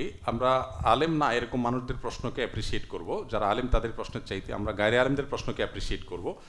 তারপর একুবারি প্রশ্ন করেছেন, আমি খুব অল্পতে তার প্রশ্ন উত্তর দেওয়ার চেষ্টা করি। প্রথম কথা হলো যে জনাব একুবারি, যারা হিজড়া হিসাবে সমাজে পরিচিত তাদের মানুষ হিসেবে অধিকার আছে, তাদের কোরবানি কেন বিশুদ্ধ হবে না? যে কোনো মানুষ সচ্ছল হলে তার উপরে কোরবানি বর্তায়, অতএব মানুষ হিসাবে মুসলমান হলে তার উপরেও কোরবানি বর্তাবে, অতএব তার কোরবানি বিশুদ্ধ হবে। আসন্না ফাউন্ডেশনের যে শিক্ষা এটা সার্বজনীন। এই যে লাইভ অনুষ্ঠান, এটা তো এমন কোনো কথা না যে হিজড়ারা দেখতে পারবে না। অতএব আমাদের আয়োজনগুলো এমনভাবে হয় যাতে করে সবাই সেখানে সামিল হতে পারে, আলাদা করে আয়োজন করার প্রয়োজন হয় না। এই অনুষ্ঠানটি সেভাবে ডিজাইন করা, এবং এছাড়া আরও যে সমস্ত প্রোগ্রামগুলো আমাদের আছে সেই প্রোগ্রামগুলো সেভাবে অলমোস্ট ডিজাইন করা। এর পাশাপাশি আমাদের যে হিজড়া জনগোষ্ঠীর জন্য বিভিন্ন রকমের আয়োজন আমাদের করার কথা, সে আয়োজন আসন্না ফাউন্ডেশন থেকে না থাকলেও আলহামদুলিল্লাহ অনেক ভাই ব্রাদাররা তাদের মতো করে করছে, এবং এটা করা উচিত। কিন্তু এক্ষেত্রে শরিয়া মেনটেন করা অনেক গুরুত্বপূর্ণ, কারণ এখানে হিজড়ার নামে কোনো সমকামী প্রবেশ করছে কিনা এটা অনেক গুরুত্বপূর্ণ একটা বিষয়। এই বিষয়গুলো নিয়ে যারা কাজ করবেন তারা যদি এই স্পর্শকাতরতা না বুঝেন, তাহলে ভালো কাজ করতে গিয়ে আরও অনেক বেশি খারাপ হওয়ার আশঙ্কা রয়েছে। বিধায় এই বিষয়গুলোতে সংশ্লিষ্ট যারা আছেন তারা যেন খুবই দায়িত্বশীলতার সাথে কাজগুলো করেন, সেই জিনিসটা তাদের জন্য গুরুত্বপূর্ণ। আমরা আরেকটা প্রশ্ন নিব, লাস্ট প্রশ্ন। আসসালামু আলাইকুম শেখ, আমার প্রশ্ন হচ্ছে উন্নত কেরিয়ার বা পড়াশোনার জন্য স্টুডেন্ট বিষয়ে অমুসলিম দেশে যাওয়ার বিষয়ে ডাক্তার জাকির নায়েক সহ অনেক স্কলার কড়াকড়ি আরোপ করেছেন এবং হিজরতের উদ্দেশ্য ছাড়া এটিকে নাজায়েজ বলেছেন। কিন্তু আমার প্রশ্ন হলো, নিজ দেশে যদি তীব্র বেকারত্ব বা আর্থিক অভাবের কারণে একজন তরুণ চরম হতাশায় পড়ে, সেখানে অভাবের কারণে তার ঈমান ঠিক রাখাই কঠিন হয়ে যায়, এমত অবস্থায় হালাল উপার্জনের জন্য খোঁজার জন্য স্টুডেন্ট ভিসা বা অন্যান্য ভিসায় অমুসলিম দেশে যাওয়া কি শরীয় বিধান কি চরম অভাব থেকে বাঁচে কি এক্ষেত্রে কোনো গ্রহণযোগ্য ওজোর বা কারণ হতে পারে? খুবই গুরুত্বপূর্ণ একটি প্রশ্ন এবং তরুণদের প্রশ্ন। এই প্রশ্নের উত্তরে আমি বলতে চাই, আপনি যে স্কলারদের নাম উল্লেখ করেছেন এবং বলেছেন তারা সতর্ক করেন, আমার প্রায় 25-26টি দেশে যাওয়ার যে অভিজ্ঞতা, ক্ষুদ্র অভিজ্ঞতা আমার হয়েছে, সে অভিজ্ঞতার আলোকে আমি বলতে চাই, মৌলিকভাবে ইসলাম জ্ঞান অর্জনের জন্য পৃথিবীর কোনো প্রান্তে যেতে নিষেধ করে না। অতএব পৃথিবীর যে কোনো প্রান্তে যে কোনো মুসলিম তরুণ বা যে কোনো বয়সের মানুষ তিনি যেতে পারেন এবং জ্ঞান অর্জন করতে পারেন, এটা হলো মৌলিক কথা। কিন্তু বাস্তবতা হলো পৃথিবীর উন্নত অনেক দেশ যারা আল্লাহর বিধান থেকে দূরে সরে যাওয়ার কারণে, যারা আল্লাহর সিস্টেম বা প্রকৃতিগত নিয়মকে ভায়োলেট করে, এটাকে ডিস্ট্রয় করে নিজেদের তৈরি করা নিয়ম পৃথিবীতে চাপিয়ে দেওয়ার কারণে তাদের অনিবার্য ধ্বংসের মুখোমুখি তারা হয়েছে। আর সেটি হলো সন্তান জন্মের হার কমতে কমতে এমন ভয়াবহ আকারে চলে গেছে, নারীদেরকে কর্মক্ষেত্রে গণহারে অ্যাপ্রিসিয়েট করে অধিকারের নামে সমকামিতার মতো এরকম বহু বিষয়কে স্টাবলিশড করে বিবাহ বহির্ভূত সম্পর্ককে ওয়েলকাম করে সমাজে সন্তান জন্মের হার, পরিবার গড়ে তোলার হার, এটা কমতে কমতে এমন ভয়ঙ্কর পর্যায়ে পৌঁছেছে পৃথিবীর অনেক উন্নত দেশ তাদের দেশ চালাবার মতো প্রয়োজনীয় লোকবল জনবল তাদের নেই। এমতো পরিস্থিতিতে একদিকে আমরা দেখতে পাই অনেক যুদ্ধ বিধ্বস্ত দেশের মানুষকে রিফিউজি হিসাবে তারা ওয়েলকাম করে, তাদের দেশের প্রয়োজনে মানুষ নেই দেশে। আবার আমাদের মতো এরকম দরিদ্র বা গরিব, অভাবী বা পিছিয়ে পড়া বা পিছিয়ে থাকা দেশের তরুণদেরকে তারা শিক্ষা গ্রহণ করবার জন্য দু হাতে ডাকে। আমি এটার উপরে একটা ছোট্ট গবেষণা করেছিলাম। আমি লক্ষ্য করেছি ঢাকায় এমন অনেক দেশের এমবাসি আছে যে এমবাসিতে আপনি কোটি কোটি টাকার মালিক, আপনি দাঁড়িয়েছেন ভিজিট ভিসার জন্য, আপনার অ্যাপ্লিকেশন রিফিউজড হতে পারে, কিন্তু যদি একজন তরুণ টকবগে যুবক মেধাবী এতটুকু নিশ্চিত হয় তাহলে তার স্টুডেন্ট ভিসা রিফিউজ হওয়ার সম্ভাবনা খুবই কম। আপনি লক্ষ্য করুন, বাহ্যিক দৃষ্টিকোণ থেকে মনে হতে পারে যে এটা শিক্ষানুরাগ থেকে তারা করে, বাস্তবতা সম্পূর্ণ ভিন্ন। যারা এ সম্পর্কে ভালো জানেন তারা বলতে পারেন। এমনও দেশের এম্বাসি ঢাকায় আছে যারা স্টুডেন্ট ভিসা অ্যাপ্রুভ করার হার কখনো কখনো 98% পর্যন্ত ছিল। 100টা আবেদনের ভিতরে মাত্র 2টি রিফিউজ হইতো, আর 98 জনকে ভিসা দেওয়া হতো। আমি নিজে একাধিক এম্বাসিতে লক্ষ্য করেছি, তরুণরা ভিসার জন্য দাঁড়িয়েছে এবং তারা বেশিরভাগ মানুষ যদি তার মেধার স্বাক্ষর দিতে পারে, প্রমাণ করতে পারে, তাকে তারা ওয়েলকাম করে। নট অনলি দ্যাট, সেখানে যাওয়ার পর শিক্ষার্থী থাকাকালীন সময়ে চাকরি করতে চাইলে সেই সুযোগ তারা দিয়ে রাখছে। কোন রকম শিক্ষা জীবন পার করার আগেই অনেক দেশ স্ত্রীকে বা দেশ থেকে নেওয়ার সুযোগ দিচ্ছে, এবং শিক্ষার সময়টা পার করতে না করতেই তাকে নাগরিকত্ব অফার করছে এবং সুযোগ রাখছে এমনভাবে যে সে নাগরিকত্ব সহজে গ্রহণ করবে। এদের একটা উল্লেখযোগ্য অংশ আর দেশে ফিরে না। আমাদের এক ভাই, আমি রসিকতা করে তাকে বলেছিলাম যে আপনার কাছে আমার নিজেরও টাকা আছে, কারণ আপনাকে জনগণের ট্যাক্সের টাকায় যে পরিমাণ পড়াশোনা করানো হয়েছিল, সেটা করানো হয়েছিল আপনি দেশ এবং জাতির কল্যাণে কাজ করবেন সেজন্য। আপনি নিজের কল্যাণ বিবেচনা করে বিদেশে এসে পড়াশোনা করে এখানে এস্টাবলিশড হয়ে গেছেন, পিএইচডি করেছেন, এখন এখানে একটা ভালো কোম্পানিতে জব করেন, বাচ্চা কাচ্চা নিয়ে কাজ করছেন। দেশে যে সম্পদ আছে, বাবা মা মরার অপেক্ষায় ছিলেন, যতদিন ছিল তারা বেঁচে মাঝে মধ্যে যেতেন, তারা মারা গেছেন, এখন কি করবেন? ওটা বিক্রি করে হুন্ডিতি করে টাকাটা নিয়ে এসে এখানে একটা বাড়ি কিনেছেন। তো আপনাকে যে একেবারে ক্লাস 1 থেকে নিয়ে বুয়েট বা ঢাকা মেডিকেল বা ঢাকা ইউনিভার্সিটি বিভিন্ন পর্যায় পর্যন্ত আনার পেছনে জনগণের ট্যাক্সের টাকা ব্যয় হয়েছে, এই টাকার আপনি কি ঋণ পরিশোধ করেছেন? তিনি আমাকে কোনো সদুত্তর দিতে পারেননি। এই জন্য আমি বলতে চাই, এটা একটা দিক। আরেকটা দিক হলো যেটা আপনি বলেছেন, স্কলাররা বলেছেন, এই সন্তানদের কিভাবে বেঈমান করা যায়, ইসলাম বিমুখ করা যায়, তার জন্য বহু আয়োজন তারা করে রেখেছে, এত সূক্ষ্মভাবে, এত কৌশলে যে সেটা বোঝা কঠিন। অনেক সন্তান আছে খুব ধার্মিক পরিবারের সন্তান, সেখানে গিয়ে ছেলে মেয়ে পড়াশোনা করতে গিয়ে হারাম সম্পর্কে জড়িয়ে মাদকে অগ্রসর হয়ে এমন পর্যায়ে চলে যায়, ওই সন্তানকে বাবা মা আর ফেরত পায় না, দেশ আর ফেরত পায় না। সেই রকম ভয়ঙ্কর একটা অভিজ্ঞতার জায়গা থেকে অবশ্যই বিদেশে পড়তে যাওয়ার আগে 10 বার ভাবা উচিত যে আমি যে রিটার্ন করব, আমি যে ব্যাক করব, সেটার সম্ভাবনা কতখানি। সে কনফিডেন্ট যদি জোরালোভাবে থাকে এবং আত্মবিশ্বাস যদি থাকে, পরিবার যদি সেরকম ব্যবস্থা রাখে, সকল যদির পজিটিভ উত্তর থাকার পর এটি জায়েজ হতে পারে।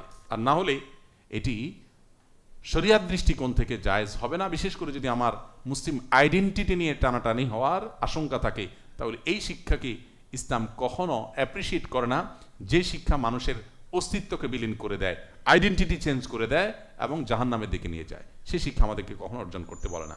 তাহলে খোলাসা কথা হলো, বিদেশে পড়তে গেলে কোন দেশে যাচ্ছি, সেখানকার পরিবেশটা কি, সেখানে কি আমার ঈমান আমল ঠিক থাকবে কিনা, আমি আবার ব্যাক করব কিনা, আর সেখানে এস্টাবলিশড হলেও আমার দায়িত্বশীলতার জায়গাটা আমি পূরণ করতে পারবো কিনা, এই জিনিসটা অনেক গুরুত্বপূর্ণ। আজকাল বাবা মার কাছে গল্প দেওয়াটা অনেকটা গুরুত্বপূর্ণ হয়ে উঠেছে। আমাদের সমাজটা এখন ভাবসাবের সমাজ। বেশিরভাগ মানুষ, আমি ঢাকায় যে এলাকায় বসবাস করি, কয়েকজনের সাথে আলাপ হচ্ছিল যে আমাদের পরিচিত কয়েকজনের মধ্যে প্রায় বেশিরভাগই দেখা যাচ্ছে সন্তান কারো ইউকেতে, কারো অস্ট্রেলিয়াতে, কারো কানাডাতে, কারো আমেরিকাতে, তারা এস্টাবলিশড। এই সন্তানদের বেশিরভাগই আর ফিরে আসে না। এখন বাবা মা হিসাবে গল্প দিতে এটা বেশ ভালোই লাগে যে আমার এক ছেলে অমুক দেশে পড়ে, আরেক ছেলে অমুক দেশে পড়ে, মেয়েটা অমুক দেশে আছে। এগুলো শুনতে খুব ভালো শোনা যায়, বলতে খুব ভালো লাগে, কিন্তু ভেতরে অনেক কষ্ট থাকে। ঈদের দিন যখন ঈদের নামাজ পড়তে যান, ভালো একটা খাবার নিয়ে যখন সামনে বসেন, অসুখে যখন কষ্ট পীড়িত হন, তখন আপনি ফিল করেন আপনার সন্তানটা আপনার পাশে থাকবে, কিন্তু আনফর্চুনেটলি সে পাশে থাকে না। এবং লাইভে ভিডিওতে ছেলের বউ, নাতিপুতি এগুলো দেখতে দেখতে একসময় বড় বড় নিঃশ্বাস আসে যে কবে তাদেরকে পাবো, কিন্তু তাদেরকে পাওয়া এত সহজ না। দিন যত যায় হারিয়ে যায় সামান্য একটু ভাবসাবের জন্য, তথাকথিত সামাজিক মর্যাদার জন্য আমাদের সন্তানদেরকে আমরা দূরে ঠেলে দিই, আমাদের পরিবারগুলো শেষ হয়ে যায়, আমরা অনেকে সে বিষয়গুলো বিবেচনা করি না। অতএব এই সব বিষয়কে বিবেচনা করে যদি কেউ যেতে চায় এবং তার কনফিডেন্ট থাকে যে সেই সমস্ত রিস্কগুলোকে সবগুলোকে সে চ্যালেঞ্জ হিসাবে নিতে পারবে এবং সে কামব্যাক করবে, ইনশাআল্লাহ বিদিল্লাহ তার জন্য অবশ্যই জায়েজ আছে। আমি আমাদের বোনদের কিছু প্রশ্ন উত্তরে চলে যেতে চাই। রাজিয়া সুলতানা উর্মি, আপনি লিখেছেন কেউ কালো জাদুর শিকার হয়ে থাকলে করণীয় কি? প্রথম কথা হলো, ব্ল্যাক ম্যাজিক এবং কালো জাদু, সেহের যেটাকে বলা হয় কোরআনের ভাষায়, সেটা থেকে মুক্তি পাওয়ার জন্য ব্যক্তিগত প্রচেষ্টায় সেলফ রুকিয়া করা যেতে পারে। কমন আমল হলো সকাল এবং সন্ধ্যায় 3 কুল 3 বার পাঠ করা, সূরা ইখলাস, সূরা ফালাক, সূরা নাস 3 বার পড়ে ফু দিয়ে পুরো শরীর মোছা দরকার। এটা খুবই গুরুত্বপূর্ণ। এর বাইরে সবসময় ওযু সহকারে থাকার একটা বিশেষ সুফল পাওয়া যায়। আরেকটি হলো 5 ওয়াক্ত নামাজের পর আয়াতুল কুরসি পাঠ করলে শয়তানের আক্রমণ থেকে আল্লাহ তাআলা হেফাজতে রাখেন। এবং রুকিয়ার বিভিন্ন অডিও আছে, সেই অডিওগুলো শোনা, বাসা বাড়িতে উচ্চস্বরে তেলাওয়াত করা। একটা জিনিস আমাদের সমাজ থেকে হারিয়ে গেছে, এর মধ্যে সে একটা অন্যতম, মানে যে জিনিসটার কথা বলতে চাই সেটা হলো যে কোরআনে কারীমের তেলাওয়াত। অনেক জিনিস হারিয়ে গেছে, এর মধ্যে অন্যতম হলো কোরআনের তেলাওয়াত হারিয়ে গেছে। এখন কোরআন তেলাওয়াত অনেকে করলেও নীরবে করেন। বাসা বাড়িতে পুরুষরা সরবে, নারীরাও এতটুকু সরবে করতে পারেন যে পরপুরুষের কণ্ঠ পর্যন্ত, কান পর্যন্ত যাবে না। এতে শয়তান বিদূরিত হয় বাসা থেকে। এর বাইরে আরও কিছু ছোট ছোট ইনিশিয়েটিভ আছে যেগুলো আমাদের নেওয়া উচিত। আসুন্নাহ ফাউন্ডেশন থেকে আমরা রুকিয়া বিষয়ক একটা ছোট লিফলেট করেছি, আপনারা যাওয়ার সময় প্রত্যেকে যার যার কপি সংগ্রহ করে নিয়ে যেতে পারবেন। এটা আমরা ফ্রি ডিস্ট্রিবিউশনের জন্য করেছি, আপনারা নিজেরাও ডিস্ট্রিবিউশন করতে পারেন, আবার ডিস্ট্রিবিউশনের সহায়তাও করতে পারেন। এখানে বেশ কিছু গাইডলাইন দেওয়া আছে যেগুলো ফলো করলে আশা করা যায় ব্ল্যাক ম্যাজিক থেকে আল্লাহ আমাদেরকে হেফাজতে রাখবেন। সূরা বাকারা বিশেষভাবে যদি কোনো বাসায় তেলাওয়াত করা হয়, আল্লাহ তাআলা সেই বাসাকে হেফাজতে রাখেন। এজন্য তেলাওয়াত করা দরকার, আর না হয় তেলাওয়াতের অডিও চালানো দরকার। মালিকা পারভিন লিখেছেন, আমার শাশুড়ি মারা যাওয়ার সময় তিনি কিছু স্বর্ণালঙ্কার রেখে যান। তখন আমার শ্বশুর জীবিত ছিলেন। সে সময় স্বর্ণগুলো আমরা ভাগাভাগি করিনি, শ্বশুরের কাছেই সংরক্ষিত ছিল। শ্বশুর মারা যাওয়ার পর এখন আমরা বন্টন করতে চাচ্ছি, কিভাবে বন্টন করতে হবে? বোন মালিকা পারভিন, আপনার প্রশ্ন উত্তর হলো যে আপনার শাশুড়ি মারা যাওয়ার সময় তার স্বামী সহ, আপনার শাশুড়ি অর্থাৎ শ্বশুর আপনার, তিনি সহ যদি অন্য ওয়ারিসরা জীবিত থেকে থাকেন, তাহলে সেক্ষেত্রে মিরাস নীতি অনুসারে তাদের সবার মধ্যে বন্টন হয়ে যাবে। এটাই হলো শরিয়ার নির্দেশনা। আবিদা সুলতানা লিখেছেন, ইচ্ছার বিরুদ্ধে বিয়ে দিলে অভিভাবকরা কি আল্লাহর কাছে দায়ী হবেন? একটু আগে আমাদের এক ভাই প্রশ্ন করেছেন, অনেকটা কাছাকাছি প্রশ্ন, খুবই গুরুত্বপূর্ণ প্রশ্ন। কোনো মেয়েকে বা কোনো ছেলেকে বাবা মা বলপূর্বক, জোরপূর্বক তাদের মতের বিরুদ্ধে গিয়ে কোনো সিদ্ধান্ত চাপিয়ে দিয়ে বিবাহ করতে বাধ্য করবার এখতিয়ার ইসলাম কোনো বাবা মাকে দেয়নি। কিন্তু সেই সাথে আবার এটাও মাথায় রাখতে হবে যে সন্তানের ভালো মন্দ সন্তানের চাইতে বেশিরভাগ ক্ষেত্রেই বাবা মারা ভালো বোঝেন। সন্তান নিজে বেশি ভালো বুঝতে গিয়ে যে সিদ্ধান্তটা নেয়, অনেক ক্ষেত্রে দেখা যায় পরবর্তীতে সে বুঝতে পারে সে ভুল করে ফেলেছে, কিন্তু তখন তার আর কামব্যাক করার সুযোগ থাকে না। এই জায়গাটাতে ব্যালেন্স করা গুরুত্বপূর্ণ। কোনো বাবা মার ভিতরে দিন নেই, আল্লাহর ভয় নেই, বিচক্ষণতা নেই, এরকম বাবা মা, তার গাইডলাইন আমাদের জন্য ক্ষতিকর হতে পারে। কিন্তু ইন জেনারেল বাবা মা সন্তানের কল্যাণ চায় এবং অভিজ্ঞতার কারণে তারা পাত্রপাত্রী নির্বাচনের ক্ষেত্রে অনেক দিক বিবেচনা করতে পারে। তারুণ্যের যে উচ্ছলতা আছে সেটার কারণে আমরা অনেকে সেটাকে সঠিকভাবে বিবেচনা করতে পারি না। এই জন্য তাদের সিদ্ধান্তকে শ্রদ্ধা জানানো উচিত, প্রায়োরিটি দেওয়া উচিত, সন্তানের কর্তব্য। বাট মা বাবার কর্তব্য কোনো সিদ্ধান্ত চাপিয়ে না দেওয়া। তারা মতামত দিতে পারেন, সন্তান হিসাবে সেই মতামতকে মূল্যায়ন করা উচিত পজিটিভলি, সেটাও ঠিক আছে। কিন্তু কোনো বাবা মার এই এখতিয়ার নাই যে আমি এই জায়গায় তোমাকে বিয়ে দেবে, এখানেই তোমার করতে হবে, জোর করে করাবো, এটার এখতিয়ার নাই। এখন কথা হলো, অপ্রাপ্ত বয়স্ক কোনো সন্তানকে যদি বাবা মা এরকম করেন, তাহলে প্রাপ্তবয়স্ক হওয়ার পর বাবা মার দেওয়া বিয়ের ব্যাপারে তিনি এখতিয়ার রাখেন, সেটাকে কন্টিনিউ করবেন না করবেন না, এটা হলো শরিয়ার বিধানের কথা বলছি। আর প্রাপ্তবয়স্ক কারোর সাথে যদি বাবা মা এরকম আচরণ করেন আর তিনি যদি নিরুপায় হয়ে সম্মতি দিয়ে দেন, তাহলে বাই ল আইনগতভাবে বিয়ে হয়ে যাবে, কিন্তু বাবা মা গুনাহগার হবেন সন্তানকে এই ধরনের জোরপূর্বকভাবে সিদ্ধান্ত চাপিয়ে দেওয়ার জন্য। এক্ষেত্রে সন্তানের মত এবং স্বাধীনতাটা অনেক গুরুত্বপূর্ণ। শরিয়া কি পরিমাণ ব্যক্তি স্বাধীনতা দিয়েছে সেটা আমরা অনেকেই হয়তো জানি না। কেনাবেচা বলুন, লেনদেন বলুন, এই সমস্ত ক্ষেত্রে প্রত্যেকটা মানুষকে শতভাগ স্বাধীনতা ইসলাম দিয়েছে। আপনি স্বামী স্ত্রীর মধ্যে সম্পদের যে ব্যাপারটা আছে, এখানে স্ত্রীর সম্পদের শতভাগ এখতিয়ার স্ত্রীর, সেখানে স্বামীর কোনো হস্তক্ষেপ করবার কোনো সুযোগ ইসলাম রাখেনি। আমরা অনেকেই মনে করি যে ইসলাম বোধহয় আমাদের হাত পা বেঁধে দিয়েছে। ইসলামকে এরকম নেগেটিভলি প্রমাণ করার বা প্রচার করার একটা প্রচেষ্টা আমাদের সমাজে আমরা দেখতে পাই। তো এক্ষেত্রে বোন আবিদা সুলতান, আপনাকে বলবো যে বাবা মা যদি ইচ্ছার বিরুদ্ধে সন্তানকে বিবাহের ব্যাপারে কোনো মত চাপিয়ে দেন, আর সন্তান যদি সে চাপ সহ্য করে ইয়েস বলে ফেলে, কবুল বলে ফেলে, তাহলে বিয়ে হয়ে যাবে, কিন্তু বাবা মা এর জন্য গুনাহগার হবেন। এবং পরবর্তীতে যথাযথ নিয়মে তিনি যদি মনে করেন তিনি ক্ষতিগ্রস্ত হয়েছেন, অবশ্যই তিনি প্রতিকার চাওয়ার শরীয়ী কারণ থাকতে পারে। এরপরে মেহরিন আফরিন শিক্ষার্থী, ঢাকা বিশ্ববিদ্যালয়। আপনি লিখেছেন, আমি বিশ্ববিদ্যালয়ে পড়াশোনা করি আলহামদুলিল্লাহ, কোনো হারাম সম্পর্কে জড়িত নই, তবে বর্তমান ফিতনাপূর্ণ পরিবেশে দিন ও মানসিক শান্তির জন্য স্টুডেন্ট অবস্থায় বিয়ে করতে চাই, কিন্তু পরিবারের আর্থিক অবস্থা ভালো নয়, বাবা চাকরির পর বিয়ে দিতে চান, আর আমারও এখন কোনো আয় নেই, এই অবস্থা আমার করণীয় কি? আমি নাম দেখে ধারণা করছি এটা কোনো বোন এবং বোনদেরই প্রশ্ন, কিন্তু প্রশ্নের প্যাটার্ন দেখে মনে হচ্ছে ছেলেদের প্রশ্ন। তো কোনো বোন যদি এমন হয় যে তার চাকরির জন্য বিবাহ বাবা মা আটকে রাখেন, তাহলে এটা তো আশ্চর্যের বিষয়। এই প্রশ্ন তো ছেলেদের বেলায় প্রযোজ্য হওয়ার কথা, কিন্তু আমাদের সমাজ আজকাল মেয়েদেরকেও ছাড়তে রাজি না, তাদেরকেও টাকার মেশিন বানাতে চায়, যে ছেলেকে একটা টাকা মেশিন বানাই, মেয়েকে আরেকটা মেশিন বানায়, 2 মেশিন থেকে টাকা আসতে থাকুক। এরকম একটা টেন্ডেন্সি আমাদের সমাজে হয়ে গেছে, দুর্ভাগ্যজনক বাস্তবতা। আমরা এর আগে বলেছি, কোনো অভিভাবক যদি প্রাপ্তবয়স্ক হওয়ার পরও সন্তানকে বিয়ে দিতে গড়িমসি করেন, এদিকে সন্তানের চরিত্র নষ্ট হওয়ার মতো শঙ্কা তৈরি হয়, তাহলে সেক্ষেত্রে পরিস্থিতি পর্যালোচনা সাপেক্ষে এই ধরনের ইস্যুগুলোকে আমরা বলি নির্দিষ্ট কোনো আলেম মুফতির কাছে দেখা করে বিস্তারিত বলে তারপরে তার কাছ থেকে উত্তর জানার চেষ্টা করতে হবে। সেক্ষেত্রে আপনার অভিভাবকের অনুমতি ছাড়াও বিবাহের উদ্যোগ নিতে পারবেন, যদি মনে হয় তারা আপনার প্রতি জুলুম করছেন, অবিচার করছেন, অনধিকার চর্চা করছেন এবং শরিয়ার গুরুত্ব তারা অনুধাবন করছেন না। সেক্ষেত্রে অতএব আপনার পুরো বিষয়টাকে আপনি কোনো ভালো আলেমের সাথে মেহরবানি করে আলোচনা করে তারপর ইনশাআল্লাহ আপনি সিদ্ধান্ত নেবেন। এরপরে শামসাদ সাদিয়া নিশা বোন, আপনি লিখেছেন, আমার গৃহপরিচারিকার স্বামী নেই, সবসময় আমাদের বাসায় থাকে, আমার 2 ছেলেকে ছোট থেকে বড় করেছে, আমি তাকে আমাদের পরিবারের সাথে ওমরা করাতে চাই, পারবো কিনা? গৃহ পরিচারিকাদের সাথে সদাচরণ করবার নজির খুব বেশি নেই। জীবনে প্রশ্ন করেছেন, তিনি নিশ্চয়ই অনেক ভালো আচরণ করতে চাচ্ছেন, এটাকে অ্যাপ্রিসিয়েট করি, কিন্তু মেয়েদের সফরের ক্ষেত্রে শরিয়ার বিধান হলো লা তুসাফিরুল মারআতু ইল্লা মা'আজি মাহরামিন, কোনো নারী মাহরাম ছাড়া সফর করবে না, এটা হলো শরিয়ার নির্দেশনা, নবী রাসূলুল্লাহ সাল্লাল্লাহু আলাইহি ওয়াসাল্লামের নিষেধাজ্ঞা আছে এখানে, এবং সেটা নারীর নিরাপত্তার কল্যাণে। একজন নারী তিনি যদি কোনো বিপদে পড়েন আর শারীরিকভাবে অসুস্থ হয়ে পড়েন, তাহলে অন্য পুরুষরা যেন তাকে ধরতে যেতে না হয়, এটা তার ব্যক্তিত্বের জন্য আঘাত, সেজন্য শরীয়ত তার সাথে একজন লোক যেতে বাধ্য করে। আমি বিষয়টিকে আমাদের প্রেসিডেন্ট, প্রধানমন্ত্রী, বিভিন্ন গুরুত্বপূর্ণ ব্যক্তিদের যে প্রটোকল থাকে সেটার সাথে তুলনা করতে আমি স্বাচ্ছন্দ্য বোধ করি। ধরুন, যিনি যখন প্রেসিডেন্টের চেয়ারে থাকেন, তিনি যদি বলেন যে কত বছর আমি একটু কারণ বাজারে গিয়ে বাজার করি না, তোমরা এই সমস্ত লটবহর সামনে পিছনে থাকো, আমি কিছু স্বাধীনভাবে করতে পারি না, একটু পাবলিক বাসে উঠবো, একটু উঠতে পারি না, তোমরা সরো, আমি একা একা উঠবো, তাকে কি উঠতে দেওয়া হবে? উনি যতই বলুক, ওনাকে কিন্তু একাকি ছাড়া হবে না, এটা তার নিরাপত্তার খাতিরে।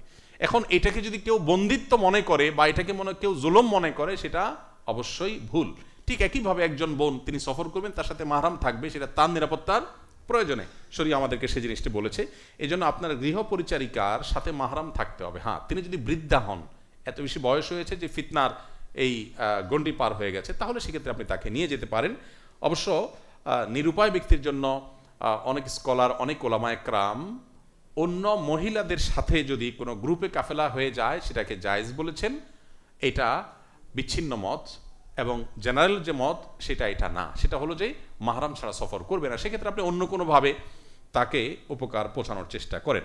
নাবিলা লিখেছেন, স্টুডেন্ট অবস্থায় বাবা মায়ের প্রতি সন্তানের দায়িত্ব কতটুকু, তাদের সম্পদ, জায়গা জমিন রয়েছে কিনা, সম্পদ, জায়গা জমিন ইত্যাদি।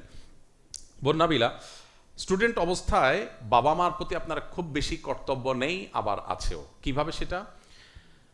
যদি আপনার বাবা মা অভাবী হন, তাদের সংসার চালাতে কষ্ট হয়, কিন্তু আপনি শিক্ষার্থী হয়েও উপার্জন করবার সুযোগ থাকে। অনেক পাবলিক ইউনিভার্সিটির বা প্রাইভেট ইউনিভার্সিটির অনেক স্টুডেন্ট আছেন, অনেক কলেজ স্টুডেন্ট আছেন যারা চাইলে একটু টিউশন ইত্যাদি করে উপার্জন করতে পারেন। আপনার বাবা মা কষ্টে আছেন, তাদের সংসার চালাতে কষ্ট হয়, তাহলে আপনার কর্তব্য তাদেরকে সহযোগিতা করা। অবশ্যই দায়িত্বটা আপনার একার না, ভাই বোন সবার উপরে, সবাই সমান হারে বা আনুপাতিক হারে শরিয়ার নির্দেশনা অনুপাতে বাবা মার সহযোগিতা করতে হবে। যদি আপনার অন্য ভাই বোন না করে, আল্লাহ আপনাকে সামর্থ্য দিয়েছেন, তাহলে আপনার কর্তব্য আপনি সেটা করা। আমি আমার নিজের অভিজ্ঞতা এক্ষেত্রে বলতে পারি। আমি যখন ছাত্র জীবনে মাদ্রাসায় পড়ি, হাটহাজারী মাদ্রাসায় পড়ি, সাধারণত সারা দেশ থেকে মানুষ হাটহাজারী মাদ্রাসায় পড়ার জন্য যায়। আমি ওই মাদ্রাসায় পড়াকালীন সময় আমার আব্বার জীবনে একটা বিপদ আসে ব্যবসার ক্ষেত্রে। তিনি বড় ধরনের একটা লসের মুখোমুখি হন এবং তার সব কিছু থমকে গেছে, সংসার চালানো দায় হয়ে গেছে। তখন আমি হাটহাজারী মাদ্রাসার মাঝপথে পড়ালেখা বন্ধ করে আমি চলে আসি মফস্বল জেলা শহর বা আরেকটা জেলা শহর পর্যায়ে মাদ্রাসা, ছোট মাদ্রাসা, যশোরে দয়াটনা মাদ্রাসায়। আমার চলে আসার একমাত্র কারণ হলো বাবাকে সহযোগিতা করা। আমি এটা চিন্তা করিনি যে একটা ভালো বড় মাদ্রাসায় চান্স পেয়েছি, সেটা রেখে আমি একটা জেলা পর্যায়ে আরেকটা ছোট মাদ্রাসায় কেন যাব, আমি সেটা বিবেচনা করিনি। কারণ শরিয়া আমাকে নির্দেশ করেছে, বাবা বিপদে পড়েছেন, সংসার চালাতে পারছেন না, আমি প্রাপ্তবয়স্ক হয়ে গেছি, আমার কর্তব্য তাকে সহযোগিতা করা। আমি তখন যশোর যুব প্রশিক্ষণ কেন্দ্রে 600 টাকা বেতনে একটা ইমামতির চাকরি নেই এবং একই সাথে মাদ্রাসায় পড়ি। একদিকে পড়ালেখা চালাই, অপরদিকে চাকরি করি। চাকরি পুরো টাকাটা 4 বছর আমি চাকরি করেছি এবং বছরে 12 মাসে 600 করে যে টাকা হয়, তার 4 বছরের কোনো মাসে এই 600 টাকা থেকে 6 টাকা কোনোদিন আমি কেটে রেখেছি আমার জানা নাই। লাগলে পরে নিজে বাবার থেকে নিয়ে নিয়েছি, কিন্তু বাবাকে পুরো টাকাটা আমি দিয়েছি সংসারে সহযোগিতা করবার জন্য। আমি আমার জীবনে একটা ঘটনা শুধু শেয়ার করলাম উৎসাহের জন্য। আমাদের অনেক তরুণরা আছে আজকাল অনেক হেঁয়ালিপনা করে, অনেক আড্ডা মেরে সময় নষ্ট করে, অথচ তার গ্রামে তার বাবা কষ্ট করছেন, তিনি শহরে অনেক মৌজ মাস্তি করছেন। দায়িত্বশীলতা আমাদের সমাজ থেকে উঠে গেছে। আমি বড় মাদ্রাসা রেখে মফস্বলে একটা ছোট মাদ্রাসায় গিয়েছি এবং পড়াশোনার পাশাপাশি একটা ছোট জব নিয়েছি, সংসারে বাবাকে হেল্প করেছি। আমি এতে ক্ষতিগ্রস্ত হইনি, আমি লাভবান হয়েছি। আল্লাহ আমাকে ঠকাননি, আল্লাহ আমাকে অনেক বেশি দিয়েছেন।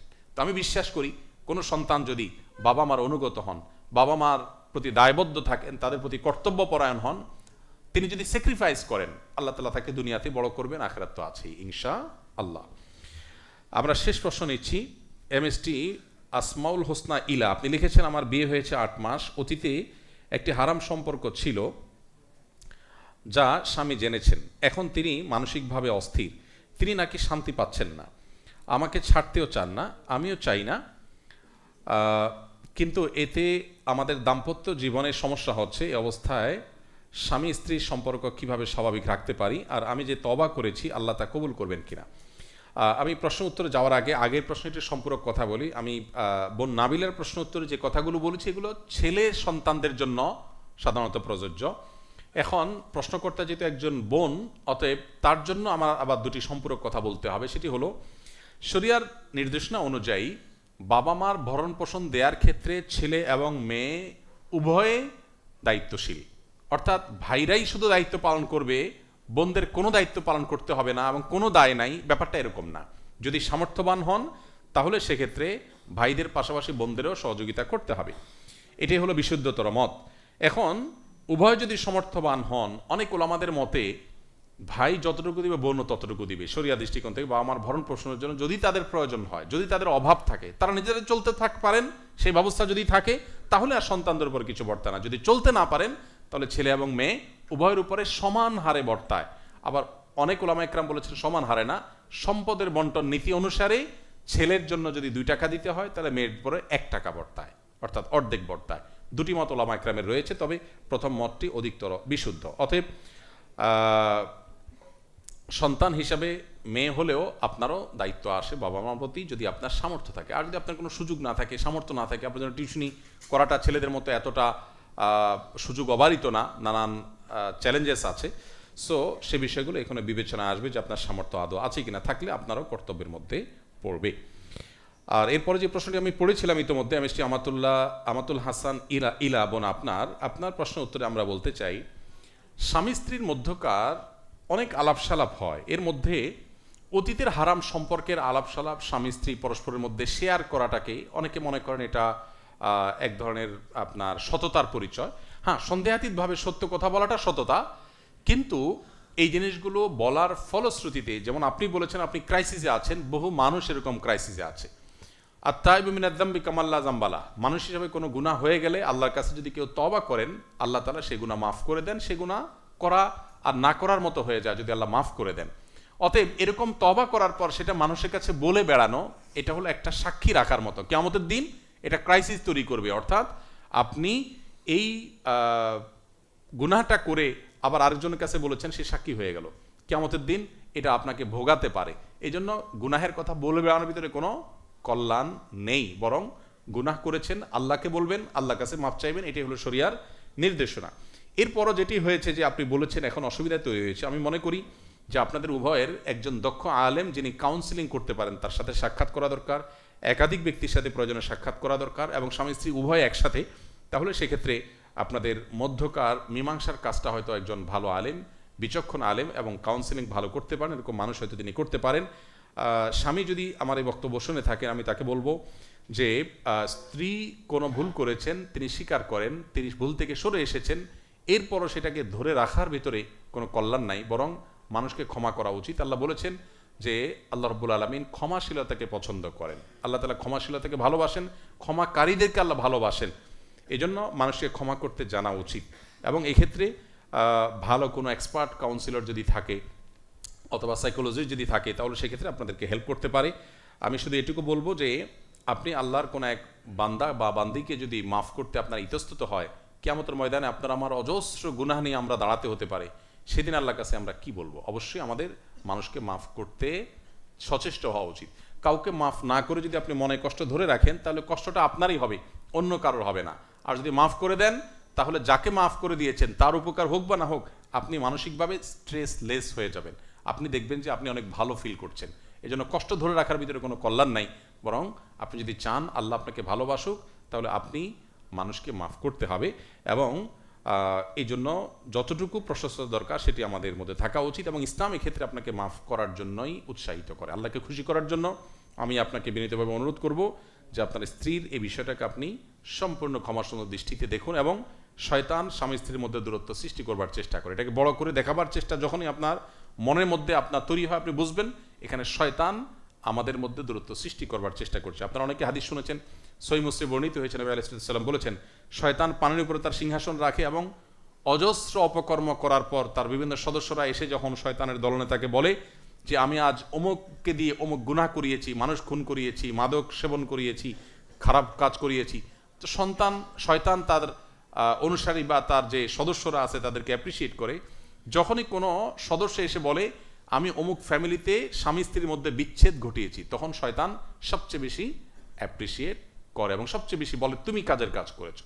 তো এই জন্য এই জায়গাটা থেকে আমাদের শিক্ষা নিতে হবে যে আমাদের সাধারণ অবস্থার জন্য একথা প্রযোজ্য যে স্বামী স্ত্রীর মধ্যে যদি কোনো কারণে মনোমালিন্য হয়, তাহলে বুঝতে হবে শয়তান এখানে অত্যন্ত জোরালোভাবে অ্যাক্টিভ হয়ে গেছে। এখানে আমাদের চ্যালেঞ্জ হলো নিজে ছোট হয়ে হোক, নিজের ভুল স্বীকার করে হোক, আরেকজনকে ক্ষমা করে হোক, যে কোনো মূল্যে দূরত্ব কমাবার জন্য উদ্যোগ নিতে হবে। এবং এই জন্যই তো দেখবেন স্ত্রীর সাথে শারীরিক সম্পর্ক করার সময় পর্যন্ত দোয়া শেখানো হয়েছে, শয়তান থেকে পানা চাওয়ার দোয়া। স্বামী স্ত্রীর মধ্যে দূরত্ব সৃষ্টি শয়তান করে থাকে।